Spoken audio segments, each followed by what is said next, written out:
Okay, hello everybody. Welcome back to another weekday KPC Live where I talk about the recent Korean news, the latest social issues, and all that. Today we have a lot of news in stock. As you can see in the title, we're going to be looking at GD and Jennie's fashion being praised. Also, the hit dating program Singles Inferno 4 right now going viral, but in a bad way. Many people calling it cheap. And also we have a lot of depressing social news related to Korea today. Just to name a few, there is another airplane accident that happened, a minor one, but still another accident. And then there are people shaving their heads, hair, and also a lot of heavy snow. The Seollal season is right now going on. This is actually the actual Seollal holiday among the week, but there's a lot of struggles among Korean people because of the heavy snow. Also, there is a very tragic case regarding a weathercaster in South Korea. We're going to be talking about the employment rate and also the subway fares, enrollments in Korean universities, and all that kind of stuff, including some fun, entertaining news as well, such as the Biki Biki cheerleader going to Taiwan and some 40x screens and movie theaters in Korea and all that kind of stuff. So it's going to be a jam-packed episode and live stream today. Before I go on, though, if you are one of the replay fam, if you're watching this not on live stream, then I will have to excuse myself of 10 minutes just to get myself full before I go on. So I'm going to be chatting for 10 minutes from now on. So skip towards the, right now we're at the 2-minute mark, so go to the 12-minute mark in order to start right away with the news. In the meantime, let me do a little attendance call and say hi to the KPC hoodie fam, the hoodie gang, and our toppings in the chat. And let me just eat my little ramen over here and begin with the show. So let's go on. Let's see who is in the chat. Hello, Slav, being number one. Where is everybody? I know, right? Only 100 people watching. So please smash that like button before we go on. Crash Override, Massbay being the first one. MG, hello. What's Aaron? Hello. Hello, Artia, Navneet, Aaron, the Bard. Kel, hello, and Gamma, yum. So many topics today. Let's go 2 hours. Unfortunately, I always say this, but I always fail. I'm going to try to make it as short as possible because, as you might have noticed, it's not the regular time. During my weekday lives, I usually do it at 11 a.m., but right now it's past midnight. So, yeah. Benedicta from Norway, I am glad you got my message yesterday, my email. Also 9:33 in Illinois. We are having a warm day. That's great for you because it's super cold out here. Carol, hello from San Diego. MG, happy Seollal, and anyone celebrating? Yes. Any Asians in the chat? Any Chinese, Malaysian, Singaporean, Japanese, Korean folks? Luritus, hello. Jem Sop, hello. Tisa from Seattle. Happy New Year, Dolly Baby. Thank you so much. Kim from Seattle as well. Okay. Becky, hello. Tom Yun, hello. T Rose, hello. And Rachel, hello. Long time no see. Great to see you in the chat. Happy New Year of the Snake. Let's have a great year, hoodies. Yes. Gang. Okay. Meritus, hello. Okay, I will stop with the attendance calls because I will never be able to eat my ramen. Just this last one because of the effort. 새해 복 많이 받으세요, David. Hello from Bangkok. Okay, spending 설날 here. That's great. Okay, Thailand too. Yes, great. And from Nepal. I'll put you on the Jumbotron and eat my ramen. So, I haven't eaten dinner because I had like a big calorie kind of meal at lunch. So, my time schedule is very irregular. Thus, I have this little shin ramen over here. It's not going to hurt my diet that much, right? So, this, and I have a little yubu chobap over here. Yeah, just going to finish this up. And as I promised, I will resume the live stream, actually get into the news at the 12-minute mark for the replay fam. Yes, so I am going to count my mukbang. It's only going to last 8 minutes. And you guys can ask me questions or whatsoever, yeah, between that time. Yes. Yes. Singaporean but ran away to Bangkok to escape the festivities. Yes, I know by experience that Singapore celebrates Lunar New Year in a very grand way as well. I was there. But exactly the same as you, I escaped Singapore and I went to like Bali, Bangkok, Vietnam, and everywhere else during the Lunar New Year because university wasn't having classes, so it was the perfect time to escape. But anyways, okay. So as I told you, I'm gonna finish this ramen in 7 minutes, and then I'll go straight on into the news. Yes, the ramen is looking. Oh, I can't show you because it's gonna spill over. I finally got my camera fixed, so it's now fully functioning. I mean, it wasn't broken in the first place; it was just the battery. But yes, we have the Shin Ramen, the world famous Shin Ramen. This is probably the most famous, most popular, well-known instant ramen in the world. Yes, competing with all the Japanese and Chinese and whatever brands. Like I am proud that Shin Ramen is probably the most iconic instant ramen. Do you agree? If you agree, W in the chat.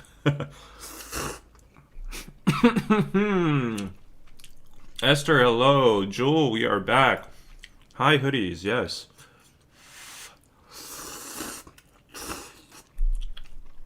Mmm.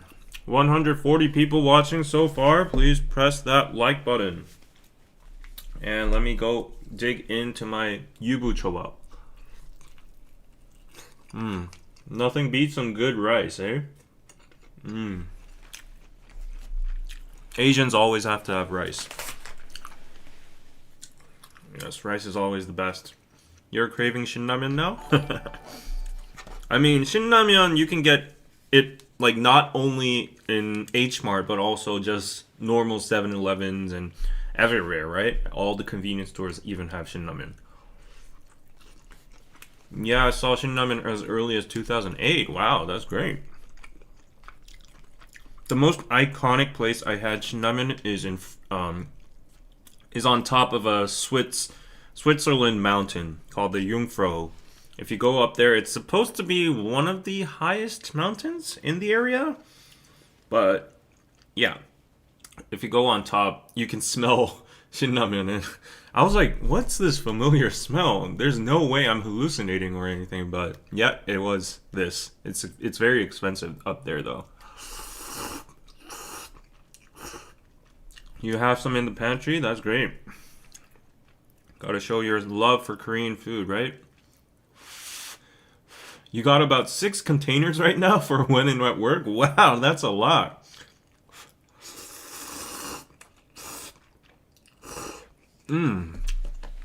That is great.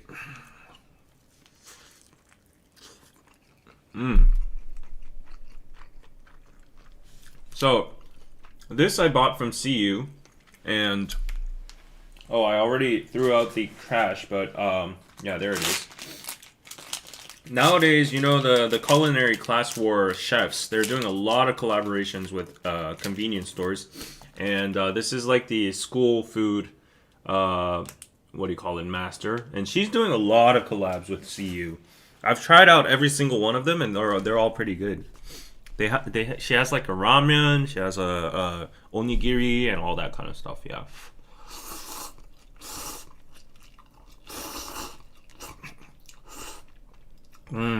So good. Normally I don't eat Shin Ramen because it just seems basic to me, but today I just was having the craving for some reason.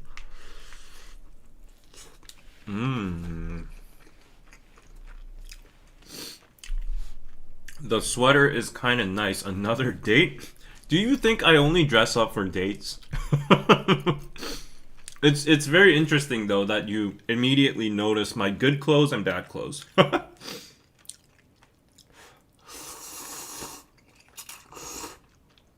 You always bring the yukgaejang instant noodles up the mountains. Intellectual, because I would have to argue that yukgaejang, while it being the second most popular ramen instant noodle, I think it has the best taste overall. Everything, yeah. What are your plans for 설날 since almost of Seoul is empty? Well, my parents are up, so I'm having a great time with them. I had a full day, visited my grandparents and all that. Um, yeah, just spending time with family, catching up, talking about my future and all that kind of stuff, I guess. Yeah.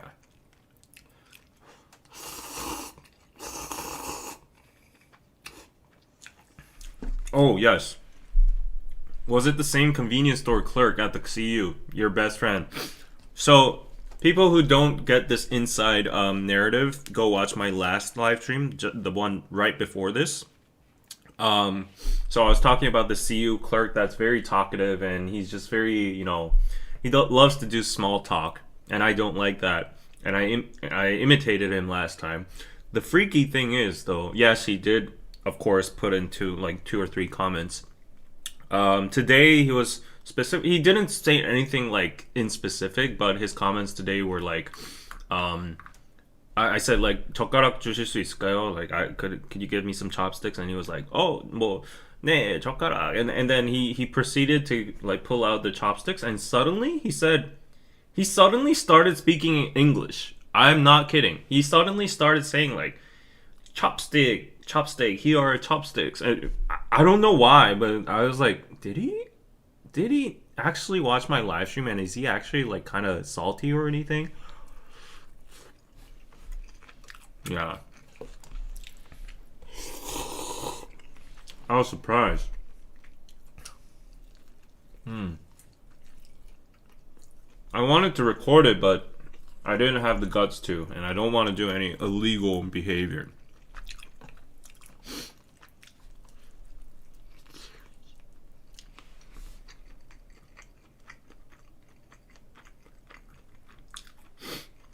He's lurking. He might have seen the live. I know, right?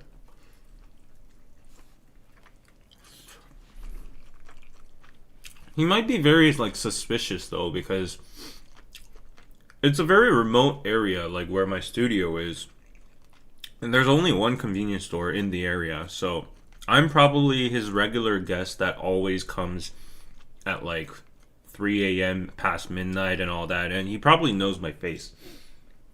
And he must have always wondered like what kind of thing does that guy do? Because there's no like construction sites near and restaurants near anything, so it's not even a residence area. So maybe he might have assumed that I'm like a streamer or something, and he might have gone on YouTube and seen the live streams that are live right now. Oops, I've passed my 12-minute mark. Sorry guys, I'm gonna finish this in like an extra 2 minutes.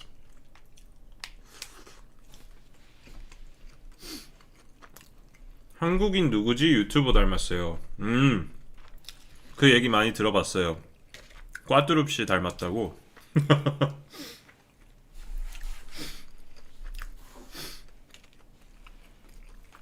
Yeah, someone just said I look like a Korean YouTuber.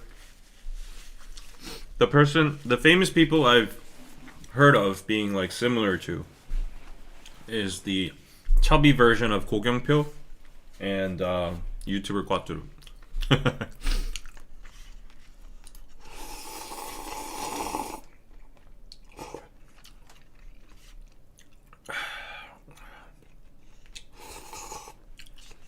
I'm on his radar.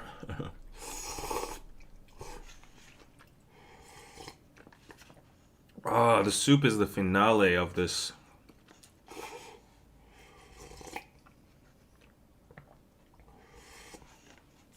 But that's a lot of sodium, so let me save it for another day. And let us slowly proceed into today's news. A Solar special. We have a lot to cover today. Talk about DeepSeek. I mean, DeepSeek is this new Chinese AI model that's similar to ChatGPT. Like, it's open source, anybody can download it.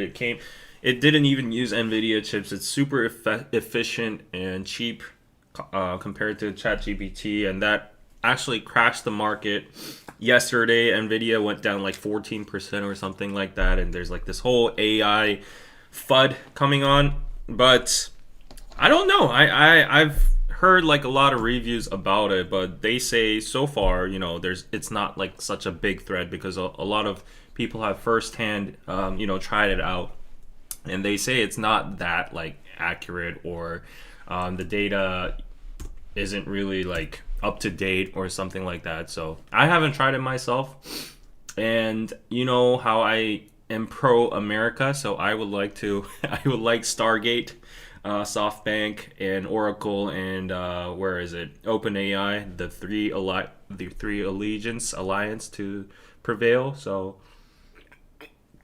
let's see what happens in the future. But I did hear rumors about Microsoft bidding for TikTok and other companies as well, including like Elon Musk and Mr. Beast and blah blah. So we'll have to see what happens with TikTok as well. But besides all of that, today we're going to be talking about Korean news, right? So let's go straight on into the headline of today. So GD and Jennie's fashion is praised. I just brought this because it was visually stunning, and I just wanted to hear your thoughts and share the stunning visuals. So, of course, we have our K-pop king GD over here, and he's been very active recently. He's been at like a Paris concert along with J-Hope and other idols as well. So, G-Dragon exudes strong presence at Paris Chanel show.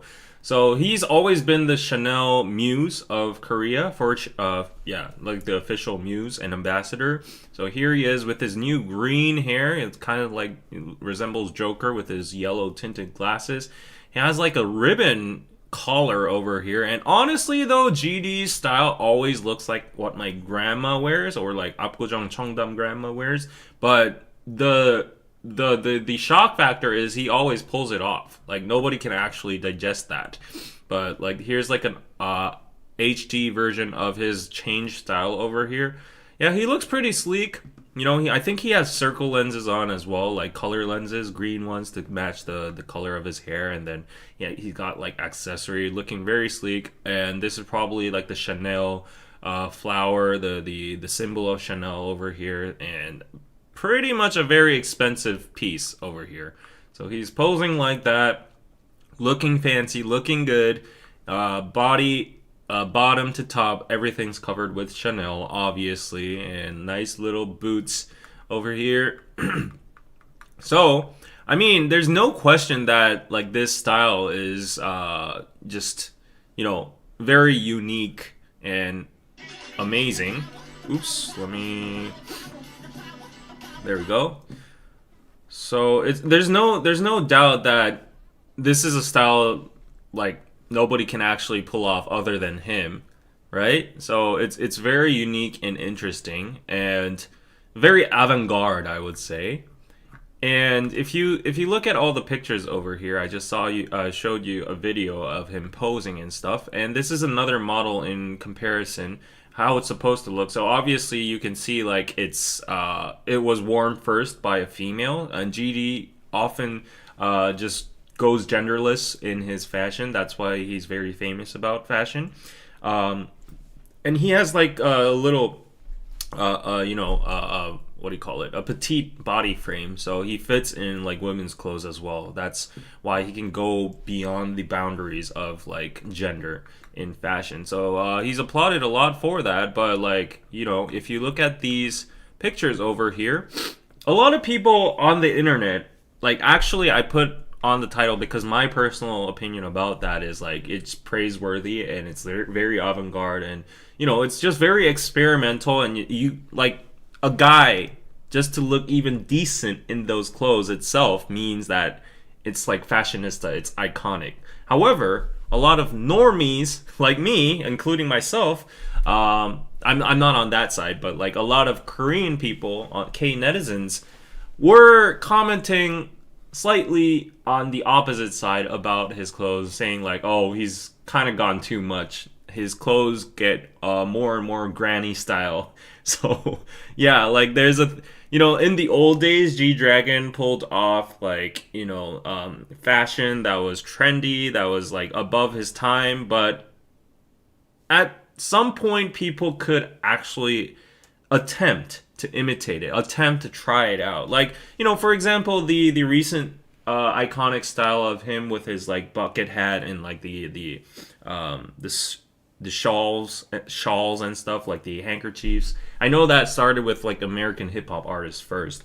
However, he brought it and adopted to Korean in his own style, and a lot of people started doing that. But like people are like, can it be called fashion if nobody can actually pull that off? So there were a lot of like comments debating about whether this fashion is actually like high-end fashion, if it's actually fashionable, or what is it. So what do you guys actually think about this fashion? What do you think? It's very stylish, or do you think it's just like GD can only pull it off? Yeah. So like, well, there are a lot of people saying G Ajumma. Exactly. The normies don't have to wear it, then let people have their moments, I guess, right? K-nets are just jealous. I mean, of course, they are all jealous about G-Dragon the King and his presence itself. Like, nobody can even compare. However, like, I did see people that are literally just saying, like, oh, I'm a fan of GD, but I think it's gone too far at this point. So, yeah, I mean, I don't think it's, like, that off, right? It looks pretty good. It looks pretty good to me, right? Yeah. But even among my friends, I know some people personally that say like, GG's fashion has gone like way out of the roof and more like I can't even. Yeah, so what do you guys think of it? Only GD can pull it off, right? GD can rock it. I don't think it looks that great to begin with. Yeah, so like, I mean, fashion, it's a subjective thing. Everyone has their own taste and style. So yeah, I can't definitely wear that, right? And I do think it looks aesthetically and visually good, though. Yeah, he himself is an aesthetic. I think Excellence just summarized it right. Many small frame people can pull it off in general. Yeah, you would have to be somewhat just like metrosexual to be able to pull off that look in the first place, I think. His style is haute couture meets street style. Oh, very fancy words. I think the haute couture, I've heard that before with the Chanel promotions and stuff. I'm no one to talk about fashion. So let me just, praise him over here. Hi, David. Nice sweater. Well, at least I'm getting a lot of compliments about my sweater, right? And 새해 복 많이 받으세요. Thank you so much, Connie. I'm just happy GD looks healthy compared to when he was skinny back then. Yes. And yes, let's go on to Jennie. So, okay, if we have two fashion icons of Korea, they're gonna be GD and Jennie. And no, I did not intend them to be together in the thumbnail. This was totally, I was just scrolling through all K-pop and I respectively found these two pieces. And apparently the Chanel show and like a lot of fashion things are going on, and GD and Jennie were spotlighted the most. So don't get me wrong, right? I wasn't fishing for any attention over here or dispute. So if you look at Jennie's stunning cape look at the Chanel show is receiving praise. So this is her at the Chanel show over here. So it's like she has, I think it's kind of like sportswear or underwear beneath, and then she has a cape to like kind of cover it up. I think this cape looks like wonderful. It looks majestic. It looks like she's a queen. Like literally she's Elsa, or like in the Game of Thrones, like, who is the Ice Queen? Like, I forgot it. Daenerys. She looks like Daenerys over here. And she got like a nice, like boot cut wide jeans, black jeans. Looks very sleek over here. Nice walking. And she's got a little handbag just dangling over her what do you call it? Her hips. And she's got that little necklace, hipless over there. I don't even know these terms, but one thing, like as a normie myself, she looks fire. Chat going wild over here. Everybody's just covering their eyes. Are you guys that conservative? That's going to actually connect to our next topic, but like look at all the attention she's getting. I think honestly though, in the past when I saw Jennie's like fashion, outside of her like daily fashion. I really love Jennie's daily fashion, but her like Met Gala looks or her show looks or Chanel looks, I wasn't really like a huge fan of it. It looked good, but it was like, okay, it looks good. But this one, I think she just really rocks it. It looks really actually good to me. And yeah, it looks like a League of Legends character, and it looks like she's gonna fly away with the dragon right now, the ice dragon. She's looking really good. I gotta give it to her. So yeah, like look at her over here. So we're all just leaning into our K-pop idols and fashionistas to learn a little bit about K-pop over, no, fashion over here. Looking great. Wow, like a literal queen. Yeah, and her body frame and her posture and everything just makes it even better. So yeah, some people saying she's so gorgeous. Wow, over the past few years, her hair and makeup coordination had some minor flaws and left me wanting more, but I love this outfit. Oh, actually, is this person me? Has the same sentiment as me. Is her hair and makeup team finally stepping up? Please keep it this way. Jennie looks best with voluminous hair like this. Oh, her hair. People are appreciating her hair a lot. Okay. I'm not that much of a detailed person, so don't expect too much from me, but she's definitely looking good, and I think maybe the hair actually puts like more glamour to it. Jennie the mage. Yeah, she definitely looks like a mage. Her smile is so cute. I like the cape too. Yes, I like it too. I could actually wear that with nothing on. No, I'm just kidding. Like with this sweater on, I could put that on and look like a queen, right? The 4B queen, looking great. Her waist is snatched though. Yes, I love Jennie with black hair too. Probably my favorite color on her. Same. She looked great in blonde, but I think I prefer every single K-pop idol out there as like their natural hair. Yeah. No, except Rose. Rose is an exception. The only person I like seeing. Did Rose even have a different hair color before? But Rose is just like she should have been born blonde. Except Rose, and maybe like I don't know. Suddenly it popped up Baekhyun from EXO. Maybe those two they look good in like dyed hair, but other than those idols, I think everybody just looks great in their natural black hair. Yeah, that's just me. You reckon Danny would pull that look? Well, let me actually suggest it to him. Suggest that to him. Rosé's a natural blonde. Come on. Oh, I didn't know that. Oh, no wonder she's from New Zealand and Aussie, right? Rosé is a natural blonde, right? Oh, Sana too. Yes, you have a great point. Sana too. Yeah. For the most part, but blonde Jimin is my only exception. Yeah, I would say that too. I agree. Jimin looks good in dyed hair too. But there was this one. Like I would actually say Tae looks good in blonde or dyed hair too. But there's this one photo he looks crazy good in like a suit and he has black hair. Like nothing can beat V's visuals in that picture. So I just gotta give him like the black hair suits him the most. Yeah, because of that. Rose will be blonde until she's bald. Yeah, I expect that too. Yeah. Yes.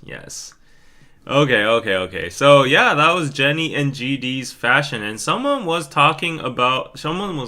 spamming emojis of not being able to look at Jennie because of the profanity. Oh my god, so much revealing, skin and all that. But just in time for the right subject over here. The next topic is Singles Inferno 4. Who's watching Singles Inferno 4? Like in the chat. If you're watching, hands up or type 1. Because I'm not watching. I honestly think, no hate towards the program. No hate at all. But I skimmed through like the first 3 or 4 pre-released episodes on the first batch. And I was like, nah, this is boring. Yeah, it's repetitive. The contestants, they look good, but yeah, we all know like 1, 2, 3, they all looked good. Not much action is gonna happen. So I just skipped it, and I was like, yeah, I'm not gonna watch this season. I doubt Anna even watched it either. Like, I don't know. She always does like an annual video of Squid Game, no, Singles Inferno review. I wonder if she's actually gonna do it. I'll have to ask her about that. But I'm not gonna be able to do it because, like, yeah, it's kind of,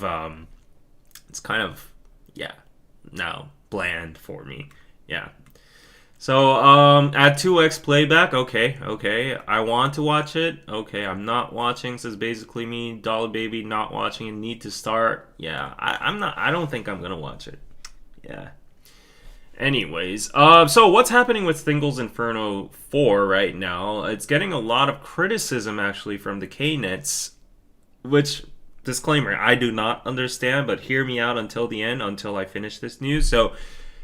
This season is legendary for being cheap. All cap, cheap. Korean netizens expressed discomfort in seeing a bed scene in new Singles Inferno 4 episodes.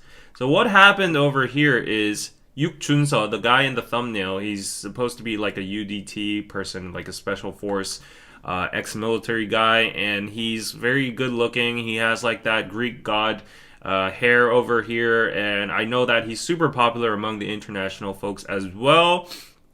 But him and Xian, she's one of the pretty girls over there, they got into bed together, and this is a tweet saying Yukjunso Ishian at the bed scene. It's crazier than I expected. Like, I'm even questioning myself whether this is right or wrong. And this is the clip over here. So they're basically just, talking in bed. I'll just fast. He then goes inside the blanket, and after that, we don't know what happens, right? But yeah. So a lot of K netizens came out saying, since the bed scene, I've been so uncomfortable that I've kept skipping whenever these two appear. The bed scene is too much. It had a one-night stand vibe, and it felt awkward. Also, Yukjun, so please stop touching so much. So there was another point of criticism here. So not only is the scene itself like for some I wanted to use the word snowflakes, but for some conservative Korean people, for some people it would have been a little bit uncomfortable seeing that. I don't know why. What are they expecting on a dating show with like bikinis and all? But some people are uncomfortable with the scene itself, but some people went even further, or actually like less, or like focused on a more severe subject, such as the guy. Did he actually get consent to cuddle with her? The girl kind of seemed uncomfortable with the scene. She wasn't really feeling it, and also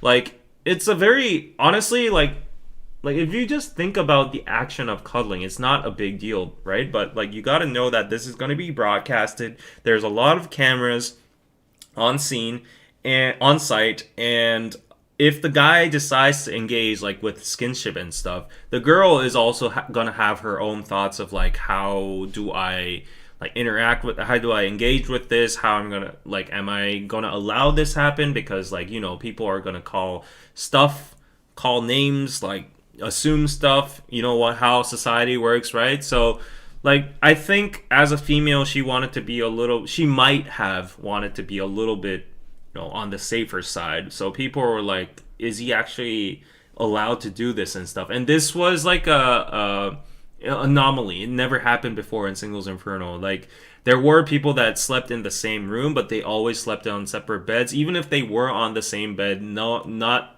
much interaction happened up to this level. So a lot of people were saying, regardless of everything else, this season is legendary for being cheap. While watching Junso and Xian bed scene, I kept thinking, why are they like this? I really didn't like it. No matter the situation, both of them came off as too casual.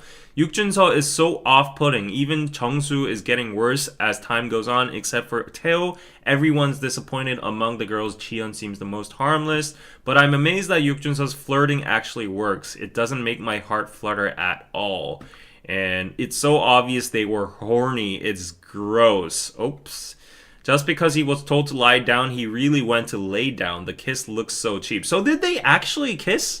I didn't recognize. I didn't really actually zoom in or anything to realize that they kiss. But like people in the comments are saying, why did they even include the sound of them kissing under the blanket? It wasn't heart fluttering at all, just gross. So apparently, like if you hear the audio, they have like a smacking sound or like a kissing sound, but like people are like, this is the first time I've ever felt this disgusted while watching a dating show. Wow. So I haven't been reading the comments in my chat so far, so let me go back and see what you guys are saying about this. Let's see. I'm not liking this season that much. I watch it for the jury. Now that's a drag. The people on the show are pretty, but they lack personality. It was just them laying down talking. I feel like they need to stop with the identical contestants. Yeah, regular models, okay. Oh yeah, oh yeah. That's like how you say, oh my gosh, or something like that. With sexy action. Let's see. The blanket moving. She was drunk, so people were uncomfortable. Okay, people need to grow up. It's mild compared to what we see on the US dating shows. Consent, period, right? I mean, I thought South Korea, they had a lot of one-night stands. I mean, they have love motels. So the reaction was based on them being drunk. Then I understand the reaction. I am so used to seeing that in American shows and movies. I call them fade to black scenes because it always fades to black and skips the action, of course. Disgusting them. She know that women get more bashed than men. Cheap. You are selling me on the season right now. Okay. I guess the editors and the producers did a good job then, right? Yeah, this is so hilarious. I think K-Nets would get a heart attack watching Western dating shows like Too Hot to Handle. I mean, it's available to us on Netflix, and a lot of people watch it. The thing is, though, even though they watch it, they are astonished. They're like, oh my gosh, that can actually happen. But they always have a filter of like a cultural barrier. It's like, it's okay for them because that's the norm over there, but we're not like that. Our culture is a little bit more reserved, conservative, and Confucianism based. And yeah. And like a lot of people might argue, oh, what about the Hongdae boys? What about all the Gen Z, effing around and having one night stands and having casual dates and cheating on each other and blah, blah, blah. I told you in every single DKDK video in the past when Danny and Anna and Kelsey and everybody on the other side said like, David's always like a Christian conservative boy and like the world is not like that. You know how many people like F around. While that is true, I have always emphasized that a big part of Korea is still super, super conservative, and you have to understand that. Korea is not consisted of only 20s and 30s people. Like, we have half of the population, more than half of the population is like older, and the demographic for Singles Inferno, I guess, doesn't extend to there, but still, they can comment on the internet, and also among even the 20s and 30s people, there are a lot of conservative people. You will be pretty surprised. Not everybody is on the same, like the level of progressiveness or openness towards relationships and sexual relationships and whatever. So yeah, like I think this is a totally normal and expected reaction from the K-Nets. As I said, I'm more on the conservative side as well. Like, I would argue that my thoughts are a little bit open, and I'm open to accepting and adapting like diverse cultures and diverse streams of thoughts because I interact a lot with you guys and the Western audience and the global audience. So I'm open to like this whole new discussion. However, when I'm actually in motion or in my relationship, I turn into a very relatively conservative guy as well. So yeah, I don't think the K-Nets are dumb for saying this, or like I don't want to bash them or anything because like it's a totally expected reaction in this culture. But if it goes overboard to slut shaming, or if it goes overboard to like assumptions and all that kind of stuff, calling it like gross, I think that's a little bit too much. Like, you can be like just personally uncomfortable about it, but like this show, it's not for kids, it's not for adult grown, like old people. It's for like the 20s and 30s and people who are interested in the dating scene, and they know what's happening in this new up and rising generation. We're all like mixing up. So I don't think it was that inappropriate in terms of like the production level, and the producers decided to include it at the end. So yeah, like, and for me to actually, if I were to criticize this, I would be a hypocrite, because I produced Ramen and Chill. I was the editor of it, and there is a famous scene that two of the contestants get into bed, and it's even more spicier than that. However, I set a lot of protocol and safeties for everything for consent and privacy. So the contestants were able to shut down the cameras, turn off the cameras. They had to verbally consent with each other, and all those kind of stuff. And also the whole theme of the show itself was cultural interchange. So exchange. So if you remember Ramen and Chill, great. If you haven't watched it yet, if you're new to the channel, go to DKDKTV and search Ramen and Chill, and you will see a scene similar to this, even more spicier, I would say. Yeah, the audio is a little spicier. Yes. Anyways.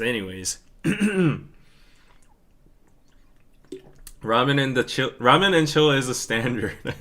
Yeah, it gets views. Yes. Remember, we are seeing the edited version, of course. However, I wouldn't assume that these two went into full, like, they hit like home base or anything. I think they would have probably stopped at just like the cheek kissing and stuff, because like even if they're super drunk, they still are aware that they are on television and being recorded. So if they didn't have any rules like I set, like you can turn off the camera or anything, then they would have just stopped there. Yeah, they weren't that drunk, right? So yes. You sound just like Kelsey. No, I am the opposite of Kelsey. Believe it or not. Yes. I'm more on conservative side as well. I think it changes the tone of Singles Inferno for people with regards to past seasons, at least what has been filmed and shown in the past. Exactly. Like, we didn't see anything like this. And maybe they're trying to spice it up because, content, like, even I'm saying it's bland, so they need to actually put some spice on it. So that's maybe why they kind of intended for this to happen or included. Like, maybe something like this happened in the past too, but they just didn't include it because they were, just reading the room temperature of Korea. But now that it's a more global show and they need something to spice it up, maybe that was the producer's decision. Yeah, and I respect that. I think there's nothing wrong with this scene, honestly. But I guess a lot of Koreans were just very uncomfortable about it.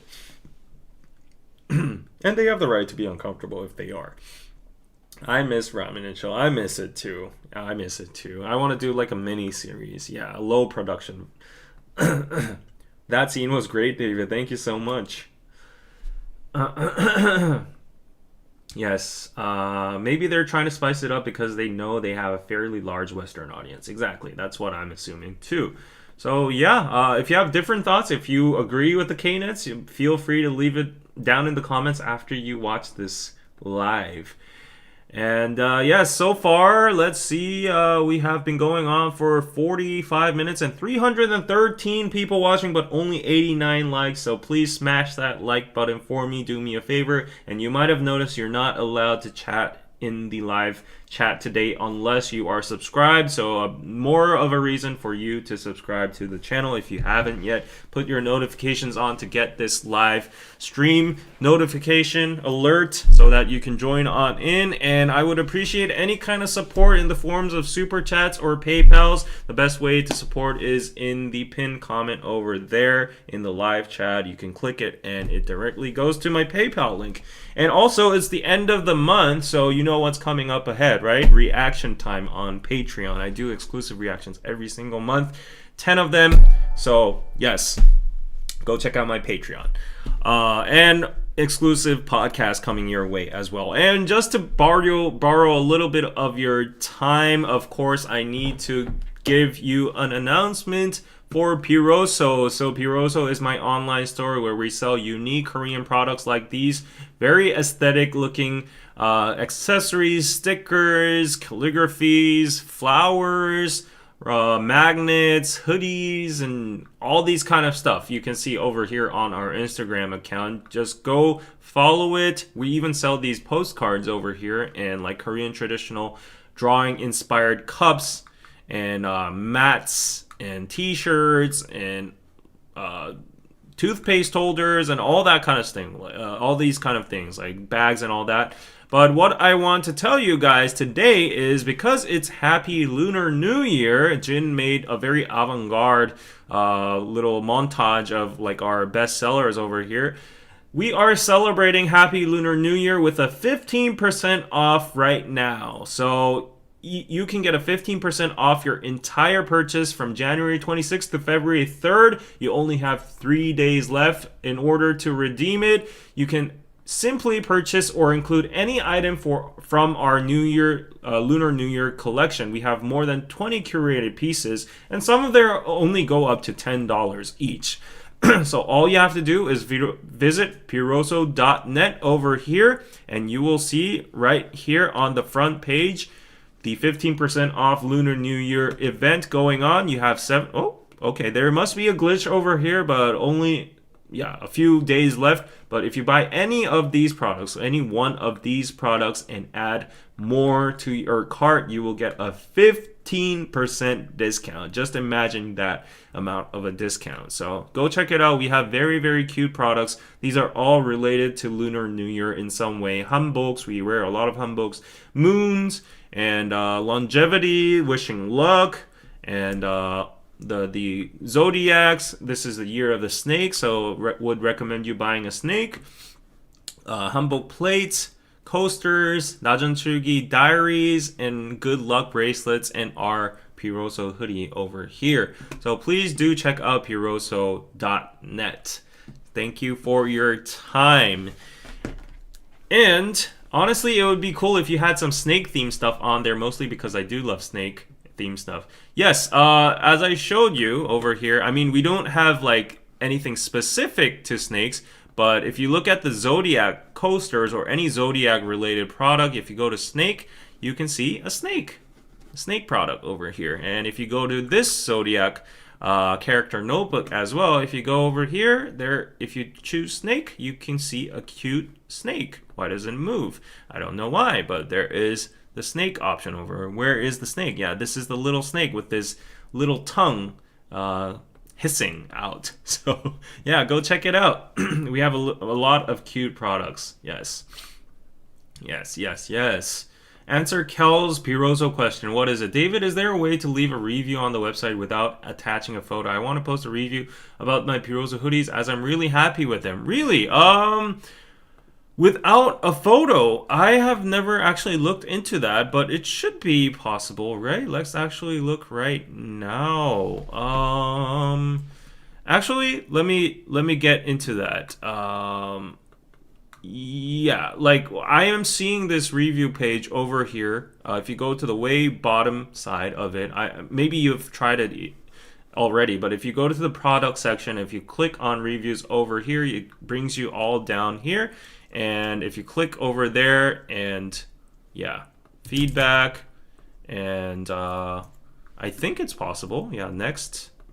Oh, isn't it not possible? Then in that case, just like attach any kind of picture or whatever, just the picture of the hoodie itself. Yes, it's a little bit of a hassle, but I'll ask Jin to fix that. Yes, thank you so much for the love.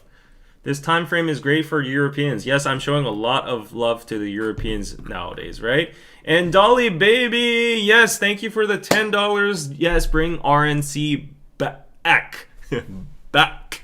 Yes, I will try. Because I've been researching on a lot of potential future content, and there are channels that do like one-on-one blind dates or like mini dates and stuff like that. It doesn't need like a huge massive production scale, so let me actually think of that. Like I want to revive the RNC IP. Yes.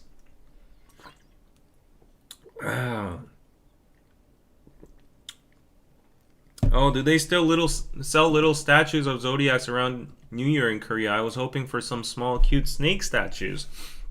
There's a little green snake icon next to my search icon today. That is adorable. Um, on our site so far, we do not have any snake-related statues, but I'm sure there are in like Korean shopping malls and stuff. Yes.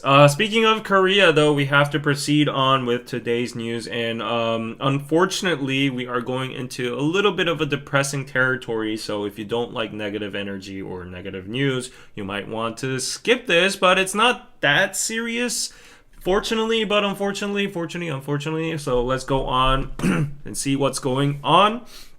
So, actually, a new airplane incident has happened after the Jeju aircraft incident, and people were freaking out just because of the words airplane. And it's, the airplane caught on fire at Busan airport. However, the most important thing is the last line over here: no injuries reported.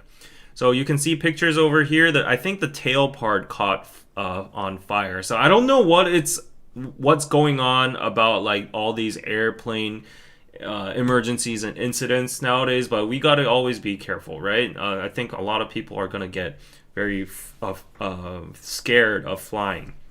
So a passenger aircraft caught fire at international airport in Busan on Tuesday, forcing 170 travelers to evacuate. Fire authorities said Air Busan airplane bound from Hong Kong to Kimhae International Airport, some 320 kilometers southeast of Seoul, caught fire at its tail around 10:30 p.m. Tuesday. They added 170 or so passengers aboard, evacuated, and there were no injuries to report. So yes, very, very fortunate. It might have been a huge incident if they were not able to evacuate, or they were already on the runway, or they were already in air. But thankfully, thank God that nothing tragic happened, because like if you remember, the Jeju air crash was right before the New Year, and this is the Lunar New Year right now. So it's a very bad coincidence that something back to back like this related to an airplane is happening at the moment. However, fortunately, everybody was evacuated and nobody was injured. But imagine the people that were getting evacuated in that situation. It would have given them really bad, chills down the spine, because like the airplane incident has just been like 1 month before. So yeah. And Joe Mulenshot, thank you so much for the 10 euros pizza. Happy New Year, David. Wishing you the best and much prosperity for the year ahead. First time catching you live. Great. From the UK, checking out Buroso now. Great. I appreciate that. There are a lot of great products over there. And actually, I am glad to announce that it is 90%. Let's just put it at 90%. 90% sure that I'm going to visit London in May. Now, actually, June. In June, after my Northern Europe trip. So I'm gonna go to Sweden, Denmark for like a week, and then after that, go to Norway. Among our subscribers, among our viewers in the chat right now, there are my very, very gracious and grateful hosts that are accommodating me for the trip. But after that, I originally didn't want to go to any other countries because it costs too much, and I'm already absencing myself too much from my seat here in my occupation. However, I figured out after all the itineraries done, it's a Saturday and Sunday anyways. My whole schedule ends at a Friday evening, so I'm like, you know what? I won't be. Nobody's gonna be working until Monday, so let me take a 2+ extra days. So after Norway, I was looking at the tickets from Oslo to Seoul, and they're extremely expensive, and also it's a big hassle because you either have to go to Qatar and take a what do you call it, a transfer, or go to Bangkok and do a transfer. I don't know if like the Thai airlines are good or the Qatar airlines are good. I'm sure they are, but it's like a 21-hour, 18-hour ride in total. So I was like, oh my gosh, and it's expensive too. Like it's about like $600 or something like that. So I actually, my family has a lot of Korean air miles, like mileages, because my dad used to travel back and forth to the U.S. a lot in his days, and we can use family miles. So I looked into options for how to get back to Korea from Europe, and unfortunately there aren't direct flights where I can use air miles from either Oslo or Copenhagen, but there are a lot of direct flights to Frankfurt, Amsterdam, London, Paris, and all that, the big cities. So yeah, I figured like where should I go for a stopover, and then I figured out London. I've been to the UK and London before, but I've never actually embraced it as like a mature grown up. So I'm very excited about it. And another reason I'm going there is like, first of all, I can save my money because I can use my air miles, and also Fatin. My friend Fatin is there, so I'm gonna meet up with Fatin, and I've already texted him, and he said like, yeah, I'm gonna clear my calendar for you when you're there. So hopefully we can hang out and catch up, and he can show me around London. And I'm aiming to go to a Premier League game. Hopefully the season's gonna still be on, right? Like, is it not? Or at least some cup games. I don't know. So if we're gonna be in London, so luckily. Enough, I'll be able to catch like a Tottenham game or something like that and see Sonny in action. But yes, I just derailed a little bit because I got very excited. But anyways, thank you so much for my host, to my host and sponsors for the trip. Looking really forward to it. And thank you again to Joe for the 10 euros. And looking forward. Wait, you're in the UK, but you're using euros? Isn't it supposed to be pounds? But very, very excited. Yes, very excited. If you have time, it would be great for a casual pub meetup in London. Yeah, let's see how that goes. I don't know. It might be a little hectic because it's only 2 days. I have less than 48 hours, but let's see. Live your best life. Yes. Yes, I am so excited to go to Wembley Stadium. Even if there's no Premier League game going on, I'm just going to go for the tour or whatever. EPL ends in May. Ugh! Oh no, the date I'm going is June 1st. Damn. How unlucky am I? I'm sure there's gonna be some other like little cup games and stuff. Please. Davis is gonna be collecting these candy girls. I doubt that. Nah. It's the end of the season. No. Oh my gosh. I'm suddenly miserable.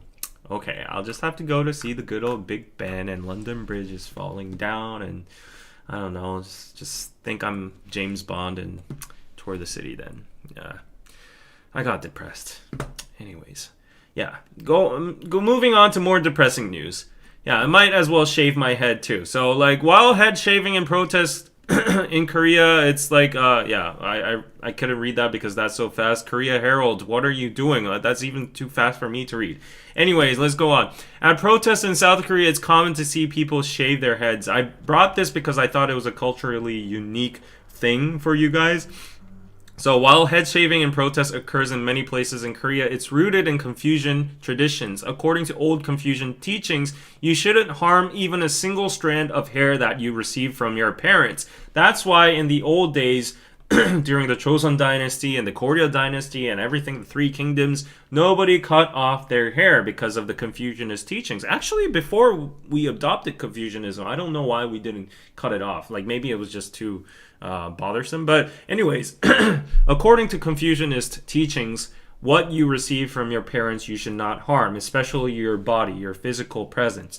It includes your hair. So that's why people had full-grown beards. They had like man buns and all that. And it was it was even considered death, like a spiritual or existential kind of death if you cut your hair. So you're very looked down upon if and like criminals, their heads, their hair was cut off and stuff like that. But nowadays in modern Korea, of course, everybody's cutting off their hair. I'm such a disrespectful person towards my parents, right?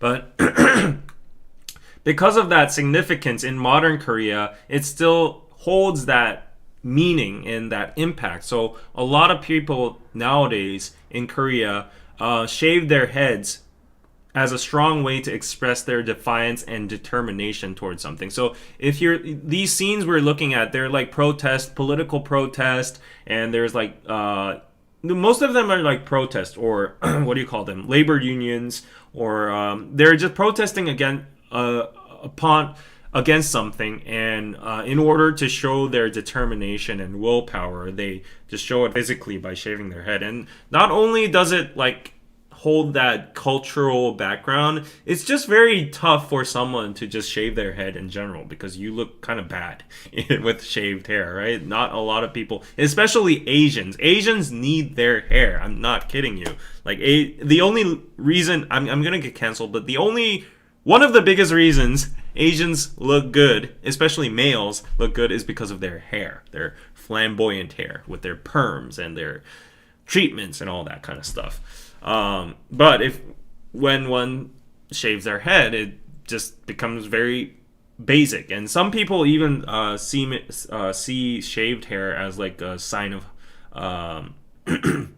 hostility. Like a lot of people think people with shaved hair are either military soldiers, they have no choice, but people who have their choice but shave their heads, a lot of people assume they're like a very aggressive person or something. Like there's still like an image, like it's the same with tattoos and shaved hair. So Danny would be like the the stereotype rebel in Korea, like, you know, Danny, like with his shaved hair and like his tats and all that. So yeah.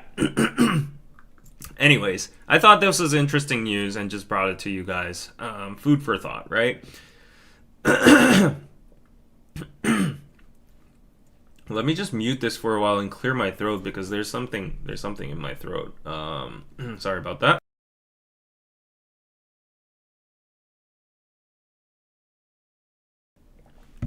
Okay. Oh my god, I have to use that excuse the next time my mom tries to talk me into cutting mine. Yes. Just tell her, you know what? In Korean and East Asian culture, they do not cut their hair in respect towards your parents. I am respecting you right now. This is how much I think dearly of you, and I love you so much. I'm not going to cut my hair. I've had this revelation and this new realization adopting East Asian philosophy and just bullshit your way through. Yeah, that sounds like a plan. Yes. I usually cut my hair as soon as it gets to my shoulder. I cut it up to my ears since I have curly hair, and when it gets too long, it's just annoying to deal with. Yeah, I just like to keep it very neat and short as well. Like, I don't get like these very excessive perms and long ones. Like, I think nowadays in the Korean guy trend, like in the old days, like very, very, what do you call it? Like moss hair, like dense perms were very, very popular. You know, remember boys over flowers, that kind of style. But nowadays people just prefer very sporty, neat looking, but they always have to get down perms. Every single guy in Korea has a down perm. I do not get down perms, but I assure you every single guy gets a down perm. I do not understand why, but yeah, everybody just hops onto the trend. Yes. Yeah. So, yeah, speaking of Korea's dark side, did I ever speak of that? Depression, the depressing topics, how Korea's dark side found fame on YouTube. I've spoken about this before, and now it's finally getting spotlight on the Korea Herald and some media outlets over there.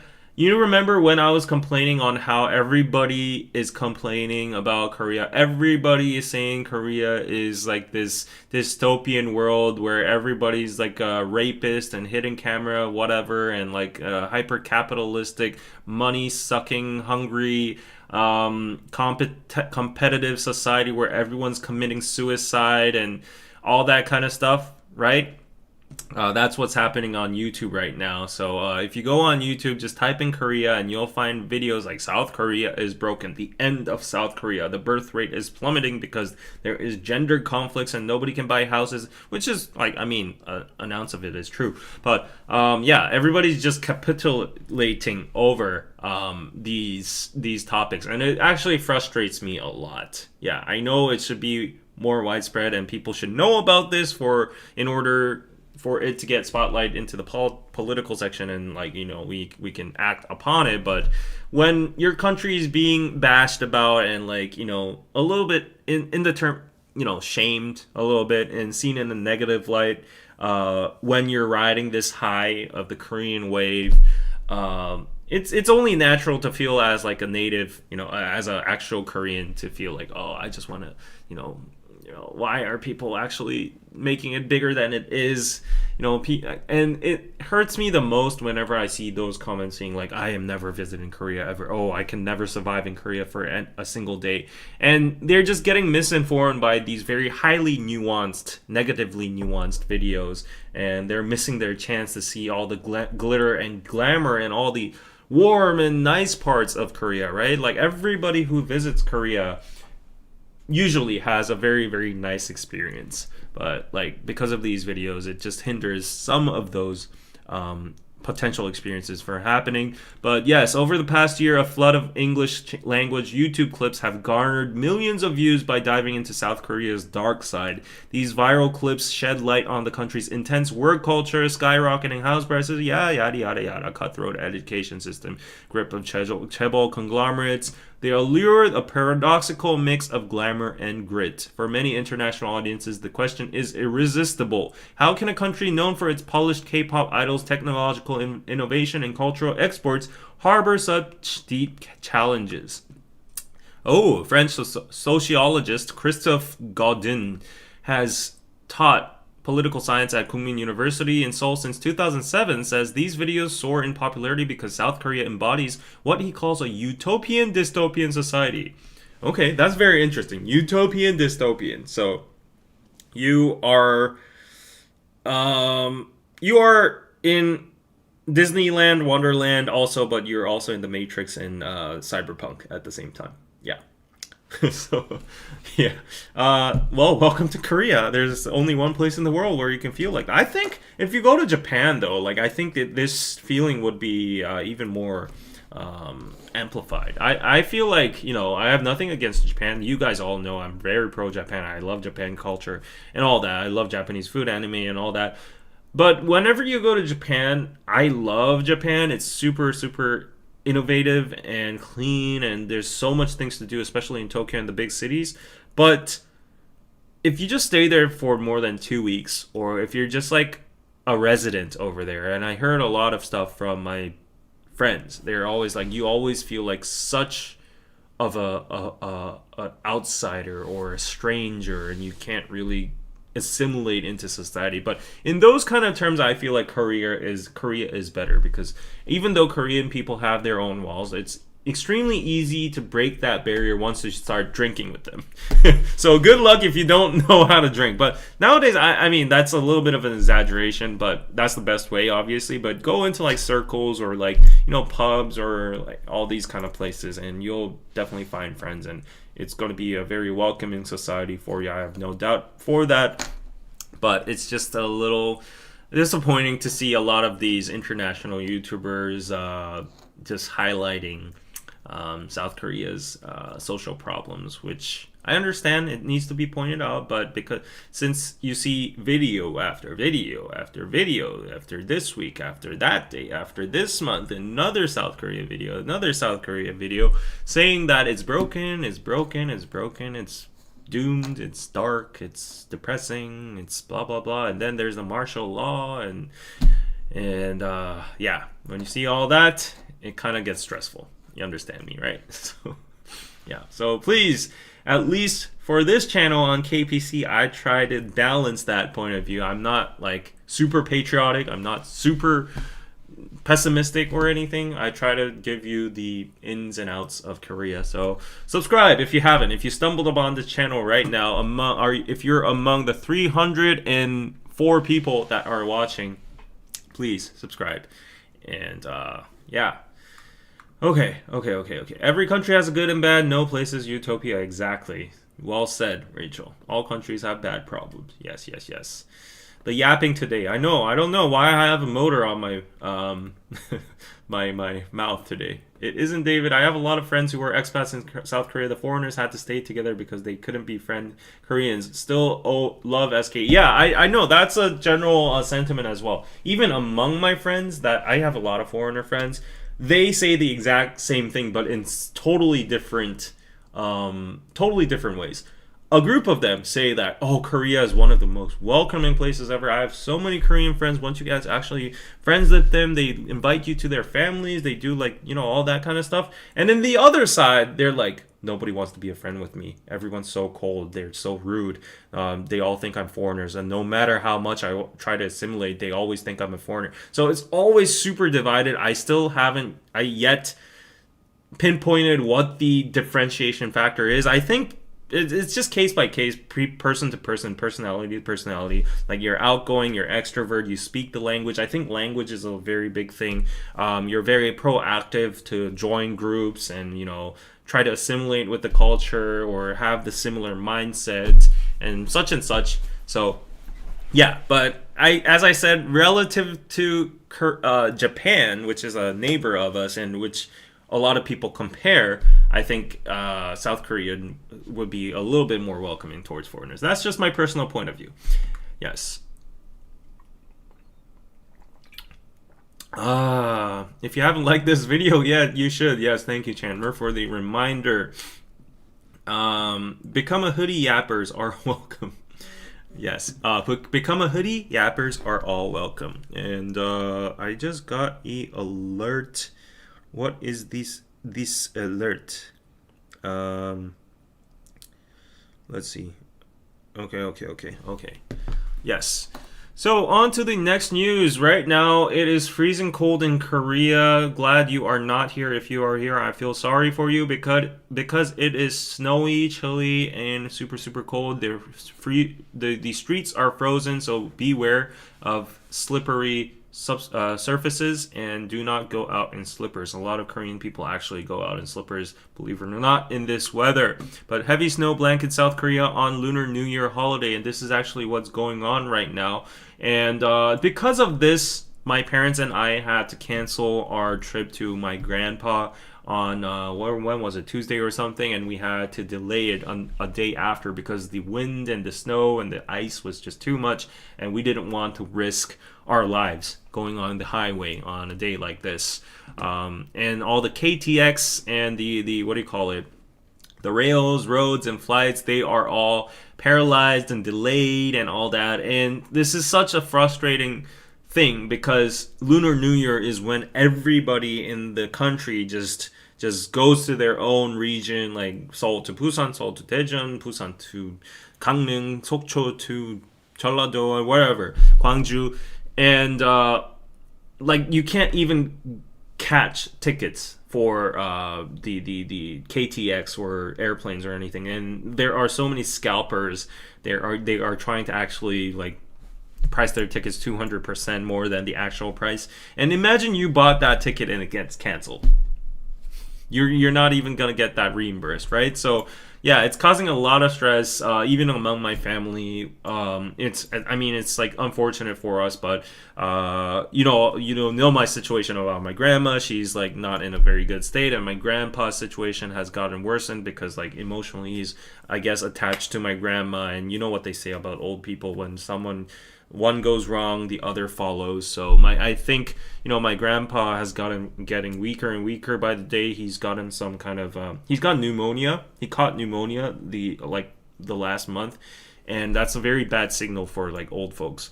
So yeah, he was hospitalized for a while, and then he had to be moved to a nursing home. And we wanted to visit him because right now his mind is flipping back and forth.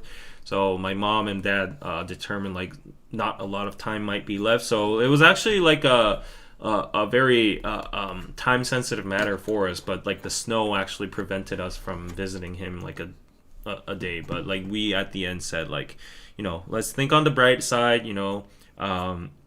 It would be even better when we could go when he's like stabilized a bit and he has a little bit of mental energy to like recognize us and stuff, and we can speak with us. So let's give him a day or two to like recover and all that. So yeah, everything's good. Everything's good. Hopefully he recovers from it. He's a strong person. He's 96 right now, so he's very, very old.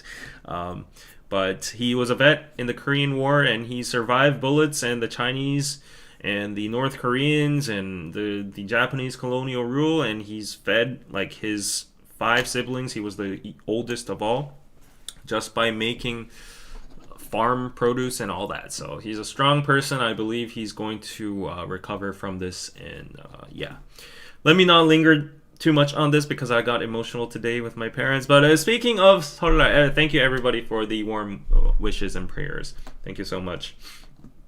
And yeah, about 설날 over here, you might be surprised because this is a very, very this is a popular topic amongst like foreigners a lot, especially Americans, because spam.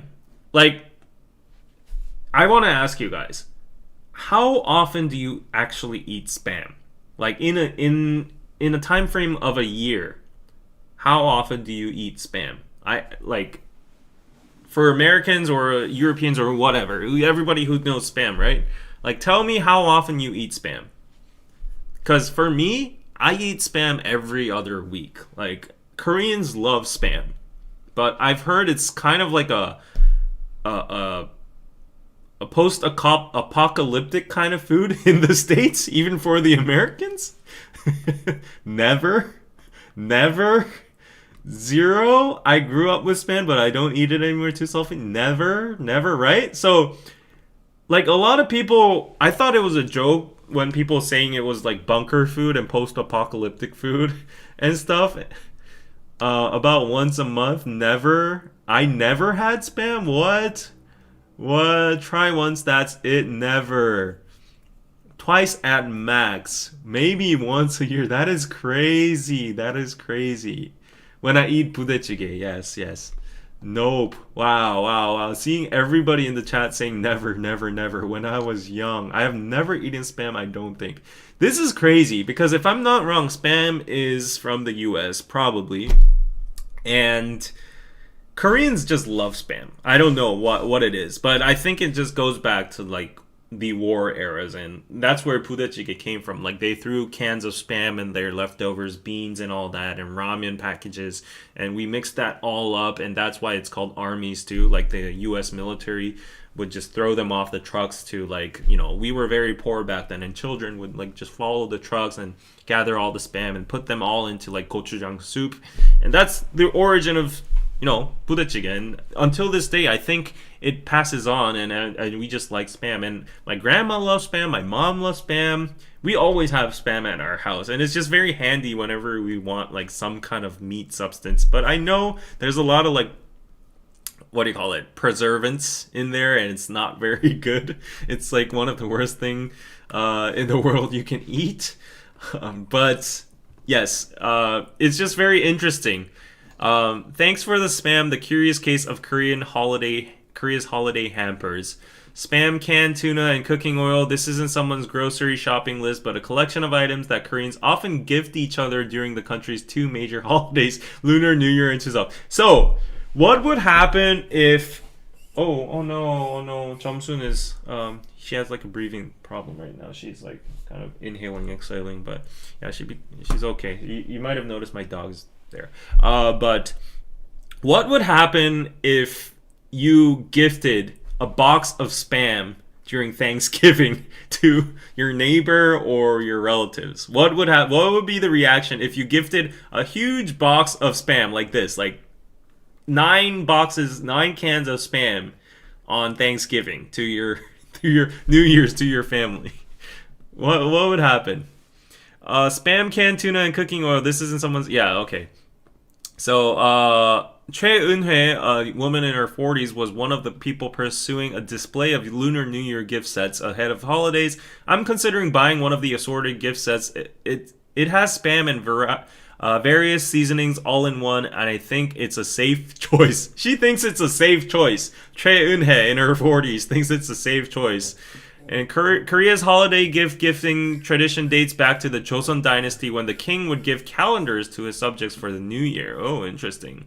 Although canned ham and tuna are often seen as inexpensive foods, how did they become such popular gifts during the Korean national holidays? Trendy holiday gifts have evolved over time depending on what was in high demand, with canned ham and tuna becoming a popular option around the 1980s. Many struggled to make ends meet following the Korean War, and the food and key cooking ingredients were considered valuable items to give to loved ones. In the 1950s and early 1960s, sugar, flour, and seasonings were the most popular items gifted during the two national holidays. Interesting. I didn't even know that. Sugar, flour, and seasonings. Okay, for the full story, tap the link in our bio. But I'm pretty sure my version of the story is what led to it. And like, I think she's struggling too much, so let me give her a little hug right now. Oh.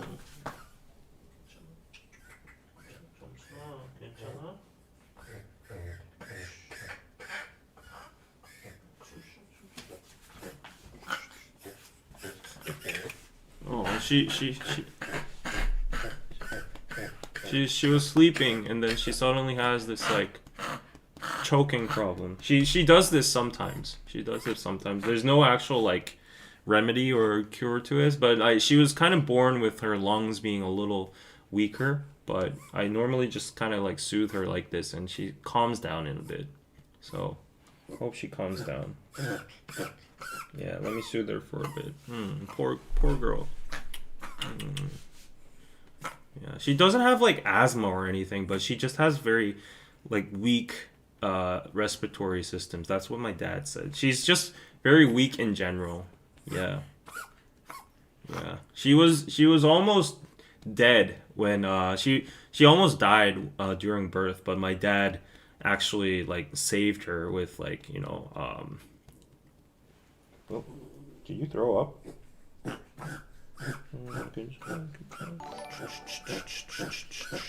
She's not cold. I put her with a blanket. Yeah. Yeah. I mean, we visited the vet about this and stuff, but the vet always said it's like a born thing, so we can't really do anything about it. But she doesn't do this like every single day, like every other week. Like when she's sleeping, she suddenly wakes up in the middle of the night, and she just does this for a while, and then it becomes okay. But yeah, 괜찮아. Usually I just like put her on my lap and soothe her down. It should be okay. No, it's going longer than usual. 왜 그러지? Wait a sec, guys.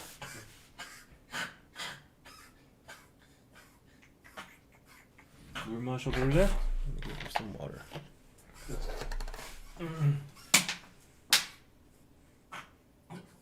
잠시만, 이거 같이 봐.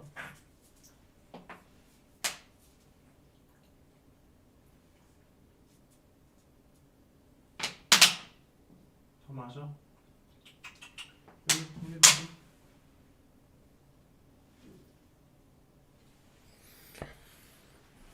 I think she put in some water and it's a little bit better. But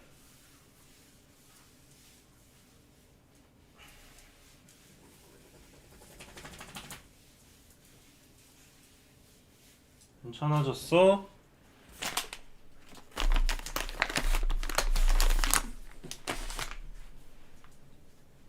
괜찮아? 괜찮아 이제? 가서 자고 있어. 인사 한번 하고 자자. She's better now. Say hi. She's better now. Okay. 걷고 있어.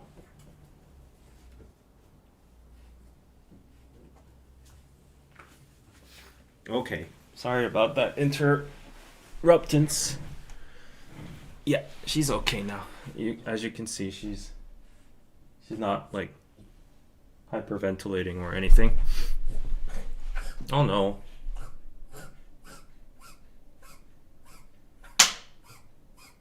Oh no. She's gonna calm down after a bit. Yeah. Yeah, it usually goes for like 5 minutes or something.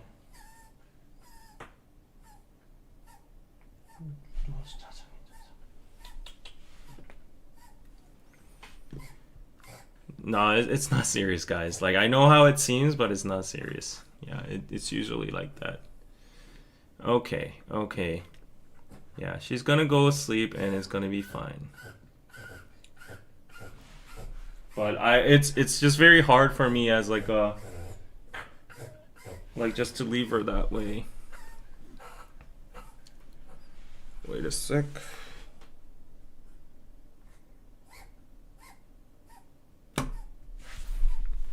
I'll mute it for a while.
I think she's good for the time being. She's calmed down a bit. She's gonna be fine. She's gonna be fine. Yeah. Okay. Sorry for that. Sorry about that. And yeah, I think she's calmed down. Yeah, I'll go for real if I need to. No, it's not about like the heater or anything. She's always like this in Busan, my house, my office, and all that. It happens time to time. She's totally fine. Okay, like the live, everybody. Let's go on. Let's go on. If you need to go, no, no, no. Thank you, Dolly baby, but it's okay. It's okay. Like this is a normal thing that happens time to time. But yes, if anything gets more severe and serious, I will go. Yes, and I think I missed a super chat. Too cute. Okay, thank you so much. Yeah, when she calms down and later before I end the stream, I'll try to bring her on screen. Okay.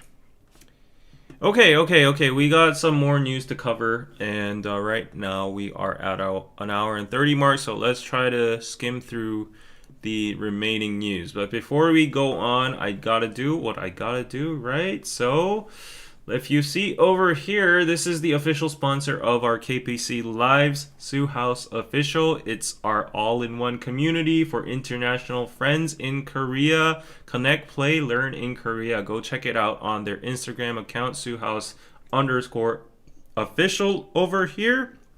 There are language exchanges. There are hiking. There are snowball parties. There are ice festivals.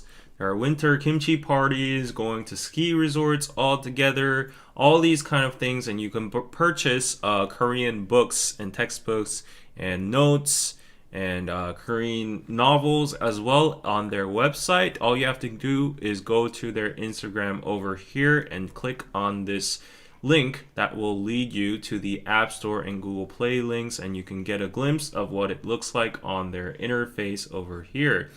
Yeah, so it's very cute. You can go to group meetups and have gatherings, join the events, meet new people. As a lot of people said in Korea, it's very hard to have a community. So go check out the community over here. It's very welcoming and warm. I've been to one. Ryan in the chat has been to one before. He's made a lot of friends there. And if you see over here, just to give a little shout out to the banner over here, the pink banner. So go check it out at Sue House over here. It's always flashing on the right side, or is it left side? It's probably the left side, no, right side of the stream over here. Yes. Go check out Sue House. It's SOOHUSE on App Store or Google Play Store over here. So yeah. That is the shout out for Sue House. Thank you for sponsoring KPC. And as usual, many people get confused and think that this is this is a Korea-based only app. No, it is not. You can download it at any kind of location in your country as well, and you can chat with people that are interested in Korea-related topics on the app. So please do go check it out if you have and downloaded it, and if you're enjoying it, please leave reviews saying that you have been brought from KPC. Okay, so thank you Sue House for sponsoring the video, and let's go on. A little bit of a more depressing news here, but there's this very pretty soul that has left us. She was NBC's weathercaster named Joanna. I've never actually known of her, but she passed away at the age of 28 last year, and it is known that she committed suicide. And the suicide note detailing workplace bullying was found on O's cell phone, according to local reports on Monday. And she wrote a 17-page suicide note on her cell phone's Notepad app around 1 a.m. on September 15th of last year before taking her own life. And in the note, she recounted her experience being bullied by two fellow weathercasters at the broadcaster NBC. And just to let you guys know, a weathercaster is one of those occupations where a lot of women apply for, because there's a lot of like glamour and there's a lot of spotlight, and also, not gonna lie, a lot of men like as well. And they're like the, I don't want to I don't want to express it like this, but we do have a saying, they're like the flowers of the news time. Like everybody waits for the weathercasters to come out because they're known for their beauties and they're like, very refreshing way of reporting. So tomorrow's the weather is going to be like that. So right. So apparently because of that nature and dynamic, there's a lot of competition, and apparently there's a lot of politics and there's a lot of pressure among that occupation and that line. So even if you get accepted as a weathercaster, there's going to be a lot of like power moves amongst like your 선배s and 후배s and your colleagues and stuff. There's gonna be a lot of jealousy from the announcers. There's gonna be, a lot of rumors about you and stuff like that. So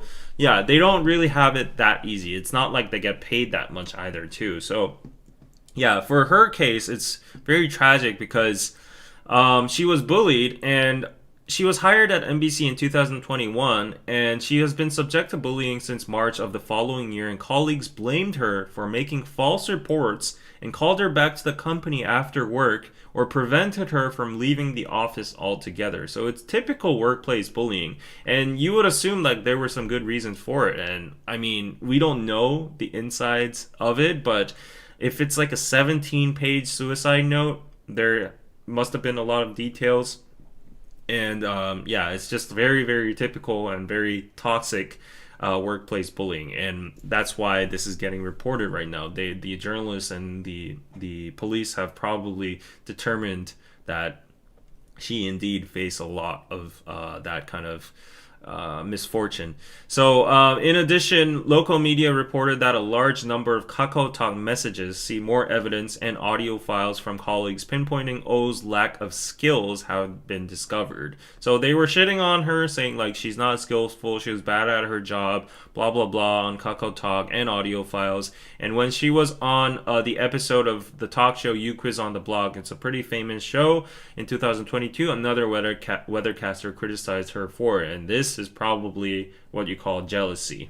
Yeah, because it all adds up, right? Like they were bullying her, they were preventing her from leaving the work, and they were just what do you call it, dissing her about her skills, and now she's going on like this show. So yeah, they're bad mouthing her and all that. So this is just very sad. This was pretty big news in Korea, not because like, I mean, nobody really knew her that much, but because of her profession and position, and it was like a widely known thing that there's a lot of like power struggles and pushes within like this sector of the newsroom and stuff. So yeah, I don't know why, but there's a lot of sad news. May her rest in peace. It's yeah. So anyways, yeah, she was so beautiful indeed. Yes, they need to be held accountable. I know, right? So I don't know. There might be a follow-up on this. The police probably will do a follow-up and do more investigation and look into her notes and see if there are any like direct correlations and evidence they can tie to certain people. But at least these people that bullied her, they need to get fired from their jobs at least, and they need to live with that guilt forever, like, and they need to repent for sure. So yeah, it's just so unfortunate. Yes, they were jealous of her for sure, like, yeah, that's what happens. That's so sad. South Korea really needs to take bullying more seriously. I know, bullies better be punished. It's ironic because I would say, compared to the past and in the modern Korean society, bullying is one of the most severe things that is taken very, very seriously. The cases for like school bullying and past records surface and idols getting canceled and losing their jobs. It applies to all the other sectors in our society as well. So I would say that this news just came out. So I think, like it or not, these internet vigilantes will probably expose the offenders and the perpetrators of this who bullied her and stuff. So yeah, it can become very very dangerous if we go to those territories of like exposing identities and stuff, because we never know if that's like actually credible or not. But that's what usually happens. So we'll have to see what happens with this case. Yeah. The fact that David was also bullied in his past. Some people might actually think this is like a joke, but no, that's not a joke. I was actually bullied too when I came from the States, because I was different. I wasn't very fluent in Korean. My Korean was very weird. I was in Busan, and Busan is a very like masculine area, and they called me gay and all that, and I liked K-pop, and yeah, blah blah blah. But the past is the past. I overcame it.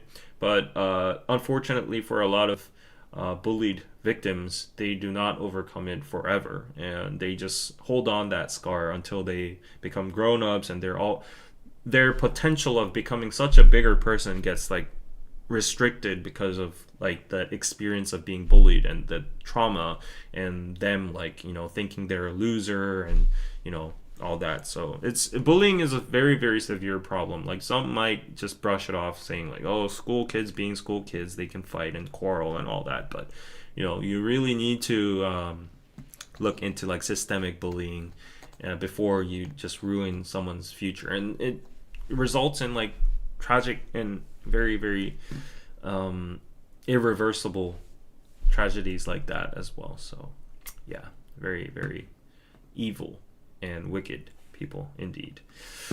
Okay, next news is 8 out of 10 self-employed in Korea earn less than $750 a month. I was actually very shocked and sad about this, because I always thought I was not earning that much. I'm self-employed, and I'm always struggling. I mean, I'm not struggling.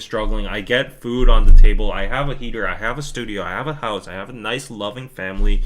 I would say I'm blessed. However, everybody is in their own relative realm, right? But like, I do also struggle paying the bills, paying my credit card stuff, paying my rent, and paying my pension and all that. And after all of that, I don't have much left for my own luxury, my own leisure. So like, I'm the same as everybody in this society. I'm like just a normal worker that's in the rat race and trying hard to like, you know, all that, and make it or break it. And so I do feel I can relate to this, but I never knew it was this bad. I'm like totally on the better side over here if you look at this report. So the number of self-employed individuals earning less than 1 million won, that's less than 100만 won, which is $750 per month, surpassed 9 million. 900만.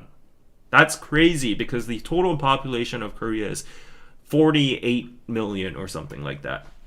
So like, if we think about, I don't know the demographics, like whether these are only the 20s to 30s or even above. Like, it would make sense for it to be above like 60 and stuff. But yes, this trend emerged during a period marked by high interest rates, inflation, and oil prices, collectively referred to as three highs. The sluggish domestic economy, compounded by weak consumption and political turmoil involving a botched martial law and impeachment proceedings, has left little room for optimism regarding economic recovery.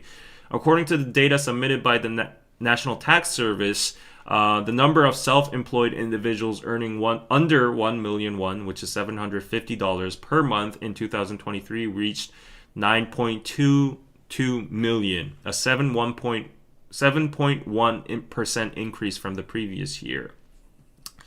Yeah, so that's pretty severe, you know? Like, how does one survive with less than $750 per month? That is unthinkable. Like, I guess you would have to assume these people have a home to live in at least, because that would not even be able to barely even cover the rent of like the smallest room in Seoul or any place in Korea. Like, you know, you would have to pay at least $400 or $500 for a room, and then you would have to live off of ramen and only instant convenience store food to like survive with $750. That's crazy, right?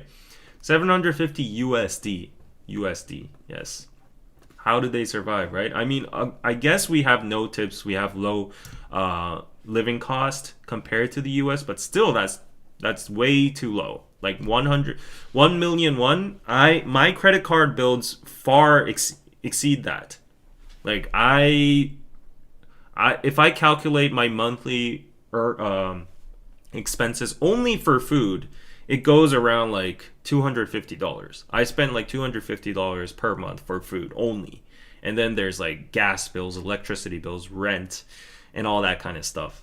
So I don't know how these people are surviving. But yeah, there are a lot of people in need. And the fact that they are self-employed, just the fact that they are employed, like they're self-employed means they're doing a business, or either they're a freelancer or they're doing whatever.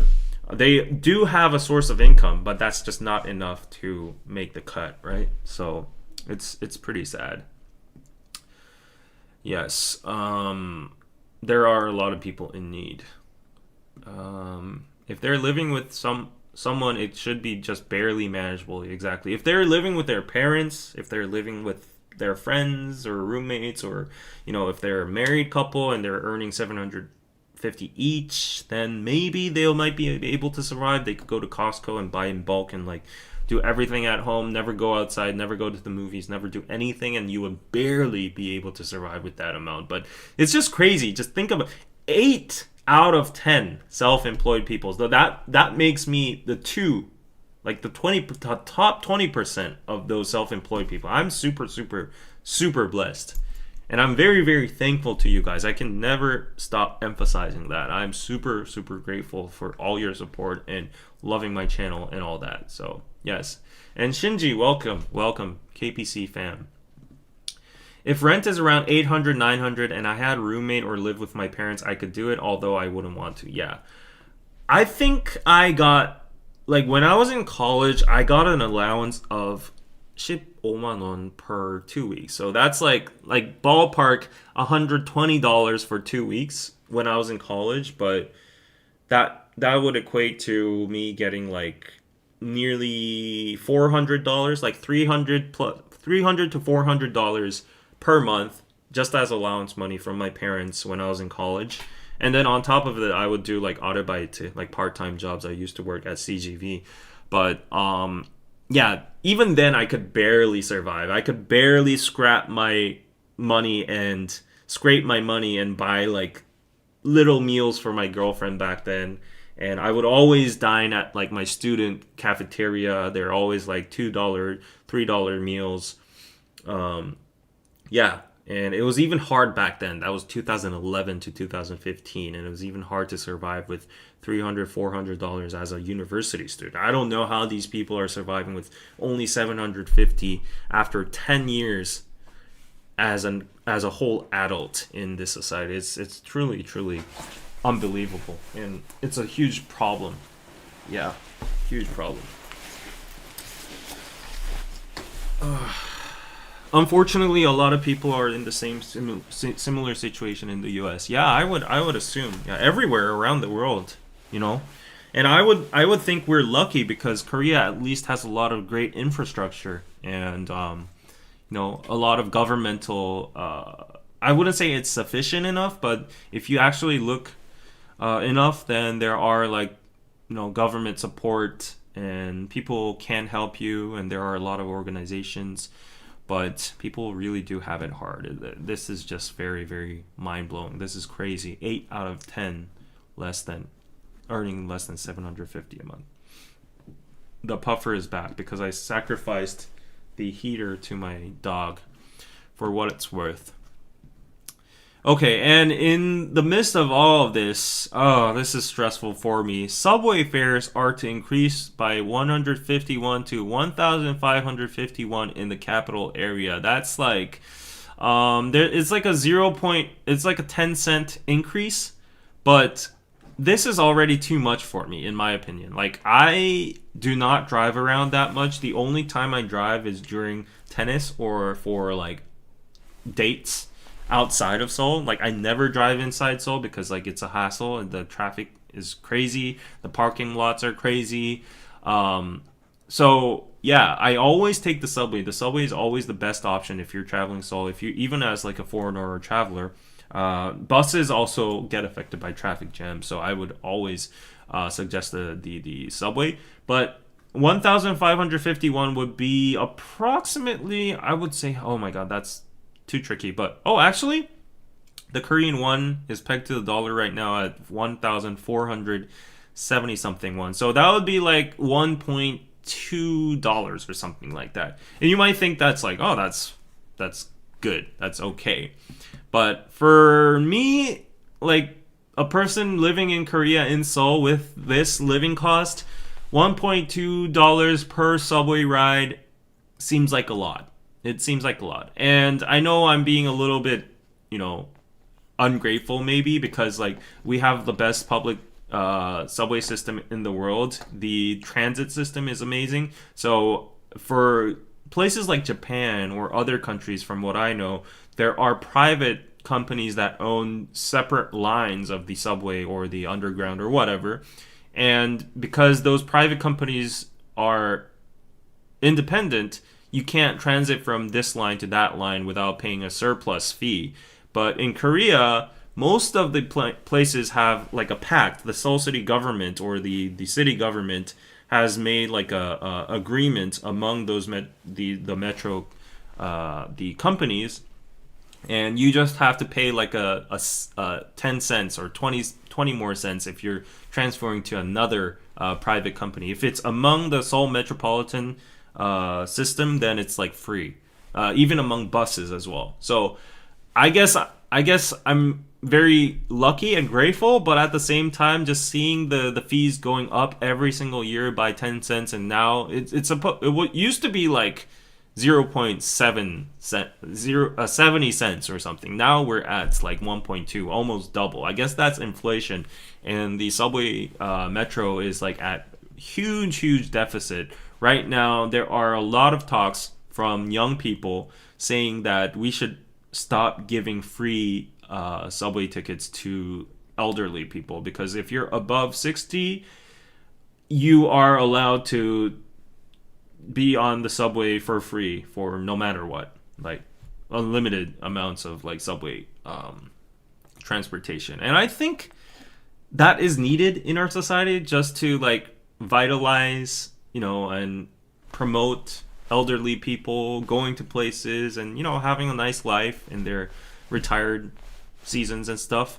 But people nowadays are like, if the metro system is in massive debt and deficit and you're increasing the price every single year, and if the burden is just going on to like our taxpayers and the younger people, and we're not even able to sustain our economy with other sectors as well, like the national pension or health insurance, like at least for transportation, everyone's getting like a equal ride. So like, why don't you? It's not even like a huge fee. So why don't you make it mandatory for elderly people to pay as well, or like increase the age to like 70 or above or something like that. So yeah, we're becoming an aged society, and this is becoming like a very dominant school of thought. So I don't know if it's going to happen, but there are definitely a lot of criticisms against elderly people riding the metro for free. Yeah, let me know how much it is. How much is the fare for the metros in your countries, respectively? If you have subways, how much is it per ride? Bro, NYC fare is 2.9 per ride. That is crazy. That is crazy. But then, if I think about Ubers and other things, like compared to Korean, I think like if you do like the living cost equations and all that, still the US would be way up there. I know, but like it would match a little bit. It would be balanced. Amsterdam is 2.3 to 2.5 euros per ride. That is a lot. That is a lot. In the UK, spam was regularly eaten until the 1970s. Oh, we're talking about spam. You're a little late over there. John covered this topic too. Apparently bus fares are increasing too. Yeah, we have been too soft on the transportation fares. Yeah. We have the cat buses in our area. I think we have to pay 0.25 cents for a transfer ticket. Okay, that's good. That's good. That's reasonable. Singapore has been doing the same too. 10 cents increase every year. I appreciate that it's still affordable compared to other countries, but yeah, Singapore's MRT is very clean and nice, convenient. Yes. 3.3 in Toronto? What? That's crazy. That's like the basic fare for a taxi ride in Seoul. You could go on like a 5-minute taxi ride for less than $3 or something. Yeah. 5 in Oslo? Oh my god, I might have to cancel my trip to Norway and Sweden. What? That is crazy. Your public transit fee is free. Okay, that's great. But I noticed, like, excluding like the big metropolis cities in the States, I noticed like most people just like drive around. Yeah. In Paris, 4.5 euros, but depends on the line. You guys are living a difficult life. Oh, okay, life. I'm gonna stop complaining about this. I'm sorry. I was just like, yeah, I was covered with blessings. I'll stop. But I was actually like complaining about this the other day with my friend in the metro. I was like, seriously? Like, when has it become this expensive? I can't even go anywhere. I have to walk around. But yeah, I'll stop complaining. I'm sorry.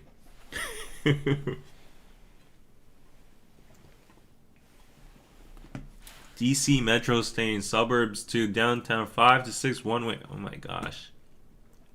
London Tube 280 to 370. Oh my gosh. Korea is spoiled. Yeah. We're spoiled. How long is the ticket valid?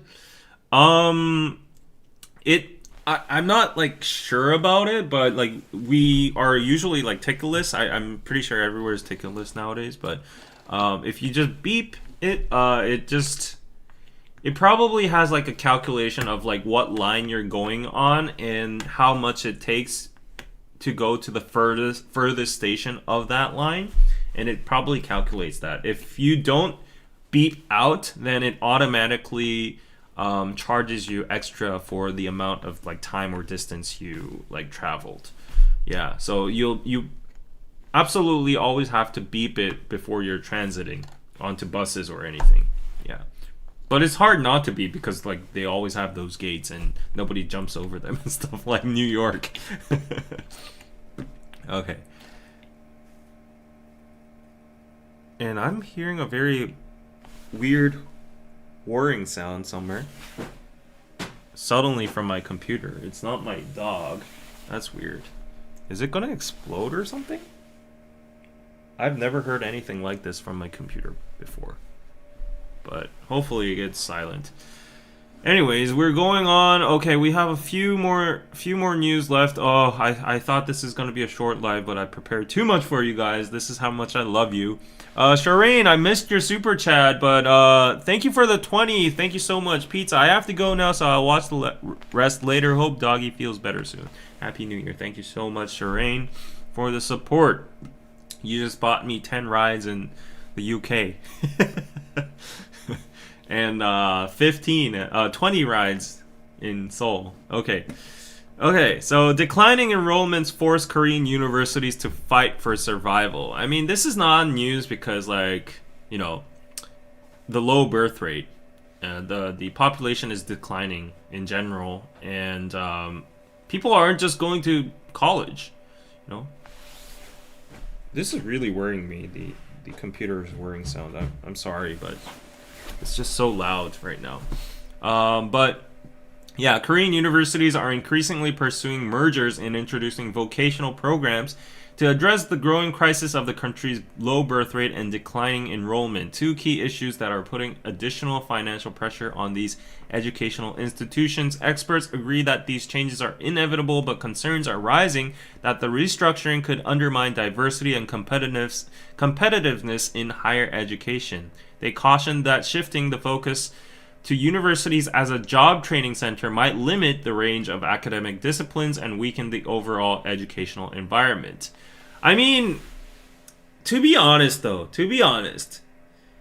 universities already only serve the purpose as a job training center. It doesn't actually give you training for a job, but its sole purpose right now, at least in Korea, is for getting a job. Your diploma is like a qualification for you to get a job right now, and I think that's effed up, honestly.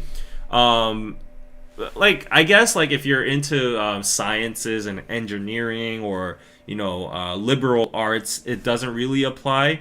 But then these people, like, for the sciences, if you're gonna be like a researcher or a professor, okay, that's another story. But like for liberal arts, like, that diploma isn't gonna get you much in the Korean job market. So I guess, like, even if you are a pure academic person, it's gonna be hard for you to, like, get a living, right? So we're living in a very cruel society where we're getting judged by diplomas and all that, and I think it's kind of rigged.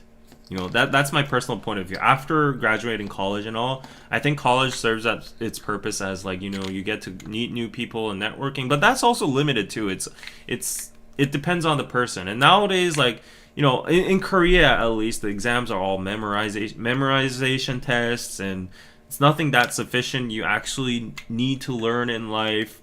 So, like, I graduated media communication. I learned all these bunch of theories and all that kind of stuff, but the actual practical skills that I'm using for my job or in my career right now was what I learned in my my video editing circle and my video production circle. So it wasn't actually in the classroom.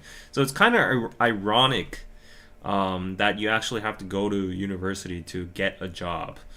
But I think people are waking up right now, and a lot of people are just jumping straight right into the job market after they graduate high school, or either also the demographic cliff and low birth rate is leading to the fewer students and less demand in the universities in general. So all these, having synergy effects, like, universities are,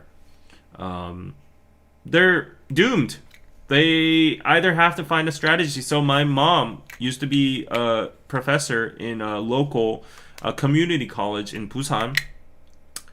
She no longer has a job because her department was just abolished and it was merged with another department, and it was made into like a job training school, exactly how it depicts. So, like, I think it's gonna start like a domino effect from the regional colleges, the community colleges, where there's low demand, unless they specialize into, like, makeup or becoming flight attendants, or like car mechanics, or like very specialized areas where they require actual training. Unless they do that, there's no way these local colleges can compete with Sky universities or Seoul universities, so they're all going to die out. Even among the Seoul universities, there's less population, so there's less admission, but the faculty and infrastructure and the facility is all the same, so it's not going to be sustainable. So I don't know what's going to happen. We'll have to see. I've seen news that the government is pouring funds and subsidiaries for the universities to sustain themselves, but that's basically likewise in every other sector in Korea. The government is just pouring tax money for everything. But once that topples down, our society is effed. So anyways, I don't know how it's like in your countries, but yeah, that's how it is. I would rather have free college and healthcare, to be honest, says Kitty Carla. Who doesn't want that? Cost of food has gone up in Texas, but to be fair, the Texas portions were always 2 or 3 of whatever you would get anywhere else.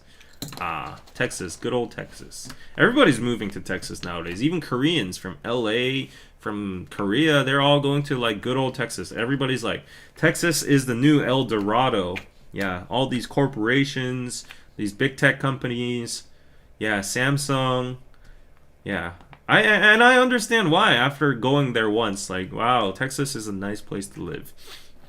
High schools and middle schools in Singapore have always been combining with each other for years already. Yeah, it's inevitable because there's just no students left. My teacher friends, they're saying the same thing. They only have like 7 students in a class now. It's inefficient to have like 10 classes, split it into 10 classes, just merge them into 4 and have 4 teachers too. So it's threatening jobs as well. Yeah, we're all effed. We're all effed. I think lack of international students hurt them too. Actually, international students are coming more and more nowadays. Korea is becoming a favorable place, but the reputation isn't holding up. Yeah, the quality of classes here and the community, the lack of community and the poor experiences some exchange students bring back, like those are being spread on the internet. So right now, I think there's like a massive influx of international students, as I covered in one of our previous live streams, as we saw like Chinese, Japanese, Vietnamese people coming over a lot. But we don't know until when that will hold. Yes, so yep. And I have little news. Three more news left. Just this is just a very interesting thing. I just brought this because there's this new 4D movie theater thingy going on. So you can see in 4D like 3D dimensions, and probably there's like a lot of sound and there's like a lot of like vibration with Dolby Atmos and all that. And this isn't actually new. I've actually experienced this with the Burn the Stage BTS documentary I went to see with Danny together. And I don't know why they're reporting about this, but for those of you who haven't experienced this before, if they don't have this in your country, when you're in Korea, go to Yongsan or you go to Hongdae CGV and you'll see this special 4DX theater. It's quite costly, but it's really great for like those concert movies. And imagine watching something like Dune in this environment. It would be great. So check this out. Check it out. Yeah, I think it's the same for movie theaters. Now because Netflix, Disney Plus, HBO Max, whatever, they're all taking over the screens. People are getting frugal. They're not opening their wallets. The economy's bad. Who has $30, $40 lying out just to go to a movie theater for some popcorn, right? Like people are just, staying inside, enjoying their Netflix. So movie theaters are trying to specialize with these kind of immersive and grand experiences that Netflix can't compete with the home theater. But I don't know if it's going to work, because honestly, that's like, I wouldn't pay an extra 10 to 15 bucks to just have that experience. It might be specialized for concert experiences, but other than that, I don't see myself doing it. But yeah, just try it out. Korea has a lot of like luxury theaters as well. They have like buffet theaters and whatever. So go check it out if you have time when you're here. Okay. And remember the Biki Biki cheerleader? Yeah, that cheerleader has finally transferred to Taiwan. And she's getting a massive salary over there. Is it actually in the no, it's not in here, but yeah, she's getting a massive salary. She moved to, no, it's not even oh yeah, it's in Taiwan. Yeah, the Chinese Professional Baseball League in Taiwan. Yes. So nowadays it's very interesting because these cheerleaders have become like half celebrities because of those people that film the live cams of them and their vivid, movements and their like idol-like figures and pretty faces and all that and sexiness. They often go very viral, and people with talent, they get scouted by Taiwanese baseball teams. And the thing is, you would think Korean baseball teams would try to like grab them because they are very popular and they are like a attraction feature for a lot of fans to come to the stadium, right? But like, I guess Taiwanese baseball teams have a lot of money. They just like scout them as celebrity level salaries and they can't resist it. So every single famous cheerleader that has gone viral in Korea so far has moved to Taiwan. So it's like a huge exodus happening. And there's this cheerleader. There's this new up and rising cheerleader. Her name is Hajiwon. She's very famous for her unconventional body figure that's not like super thin or slim like the Korean body. Like she has more of a very like curvy shape, and she has like hips and thighs. So she's now getting very viral, but people are expecting that she's going to probably move to Taiwan as well soon. Like she's probably fishing for her best deal. And of course, me mentioning her, I can't move on to the next subject without actually showing her, right? So please, I'm doing this for the sake of the audience. I'm not trying to just watch her.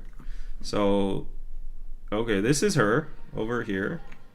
Yeah, she's very very popular nowadays. She's becoming very famous. And as you can see, she doesn't have that typical Korean idol frame. Like she's very curvy in Korean standards. I would say like international standards, she's like not that much, but she's gaining a lot of attention nowadays because like she's different.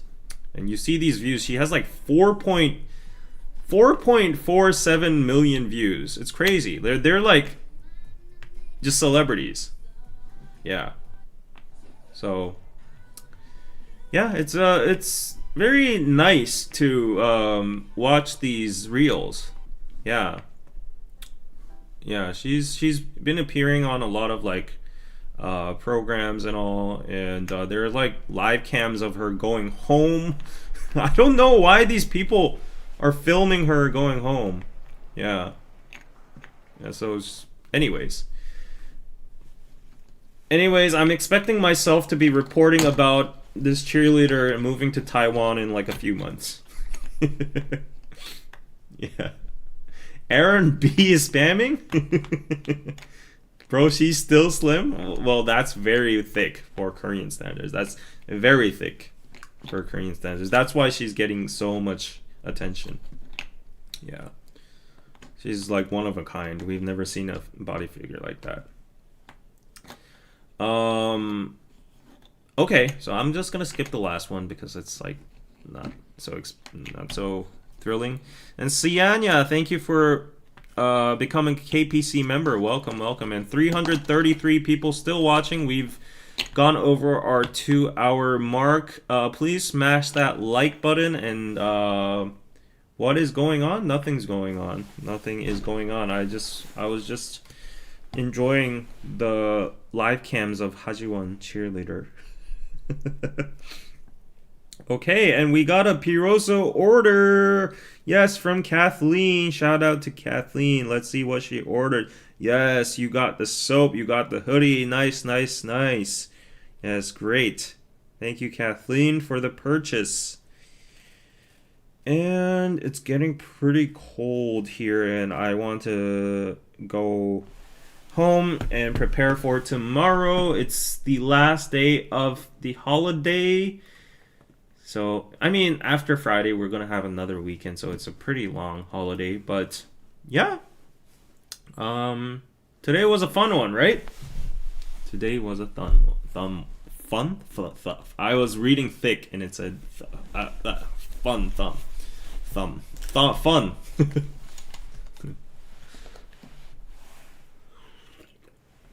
How the rest of our world looks, lol. That's slim by 90% of the world's thick standards.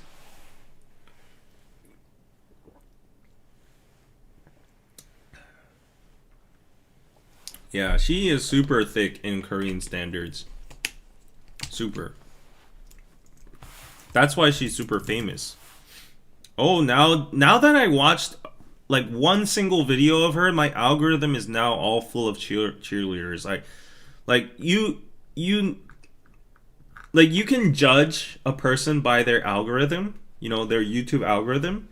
And I don't want to be judged in this way. Like, give me the benefit of the doubt because, like, I just watched her reels right now on the live right now. But if you look at my screen at the moment, it's like Squid Game and there's like stocks, and there's like American news, and now there's only like cheerleaders, and then there's like a Christian thing, and there's like this cute girl. Who's this cute girl?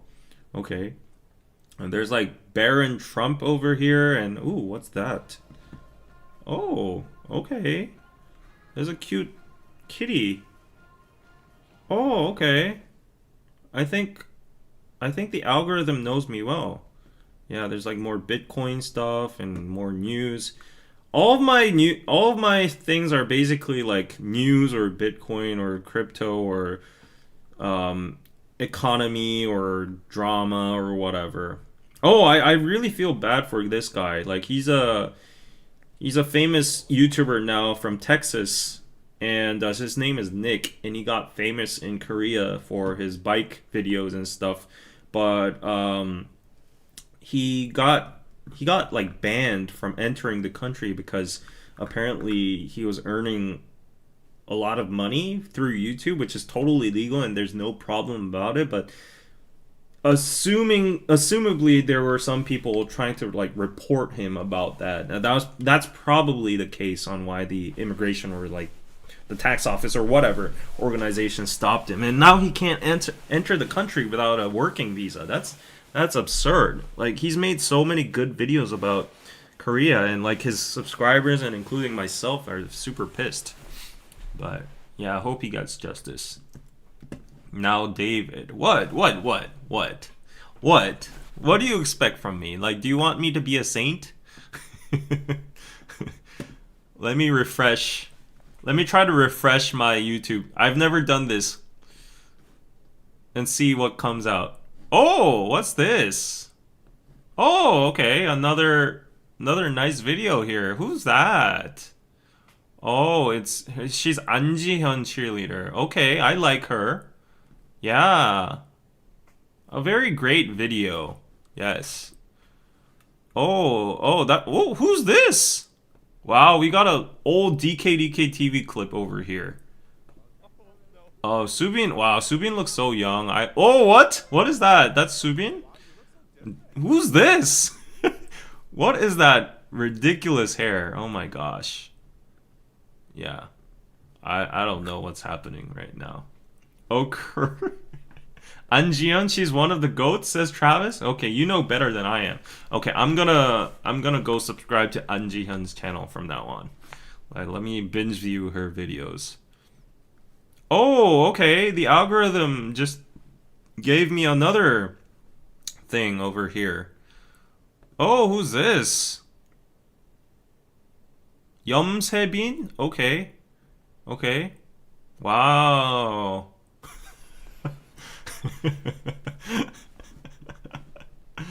Okay, guys. Okay. I keep on refreshing and all I see is Danny, myself, and these cheerleaders. Wow, the algorithm is now totally optimized. Jesus. Ooh, look at this. Wow. Who's that? Who? The description says who? Okay. Oh, wow, the suspense she's giving us from not turning around. Yeah. Anyways. Okay, guys. Good lord. David there now. Wow, she didn't show her face either. We can do better. That's the cliffhanger for today. Oh, I think she showed her face now. There we go. I refreshed the screen and I think this is probably her. Oh, that's An Ji-hyun again. Okay. Oh. Wow, she's adorable. Okay, she's gonna go to Taiwan. She's going to Taiwan. Oh, who's this? Oh, there's Anna there. Okay, who's this? This is I don't know why Trump's like daughters and their sons keep popping on my shorts feed. I think there's a lot of attention on their family right now. Oh, the more I refresh, such good stuff. Okay. Anyways, I'll stop here. I need to go home. Yeah, I'm gonna stay here forever. Oh my gosh, now my algorithm is really effed. Now long form videos are popping up. Oh my gosh, what can I do now? Like now these videos are popping up. Oh no. Oh no. Okay. Anyways, guys, it was nice. It was nice talking to you. And time to wrap it up. Yes, indeed. Yeah. I think we lost David's algorithm. Yes. Yeah. I'm totally focusing on wrapping up. Oops. Oops. Oh. Whoops. Oh, it just keeps on going. Oh. Oops. Oh, let me just fast forward a little bit. Why does she keep on doing the same thing? She's not dancing over here. Yeah, okay. Anyways. She's finally jumping and stuff. Oh, a little twirl over there. Okay, great.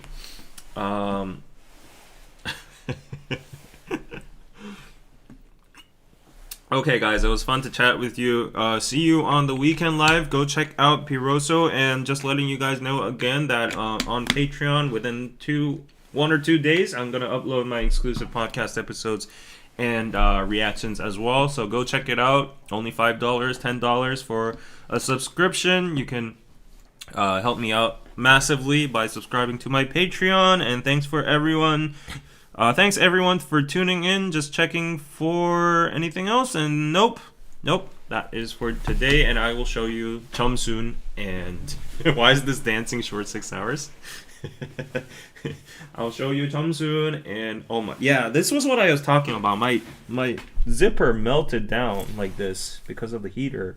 Now it's unrepairable, and I can't zip it up anymore. So I'll have to go home like this.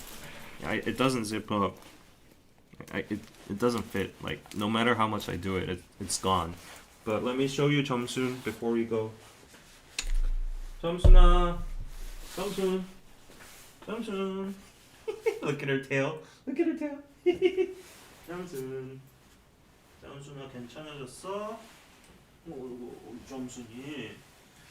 점순이 아까 응?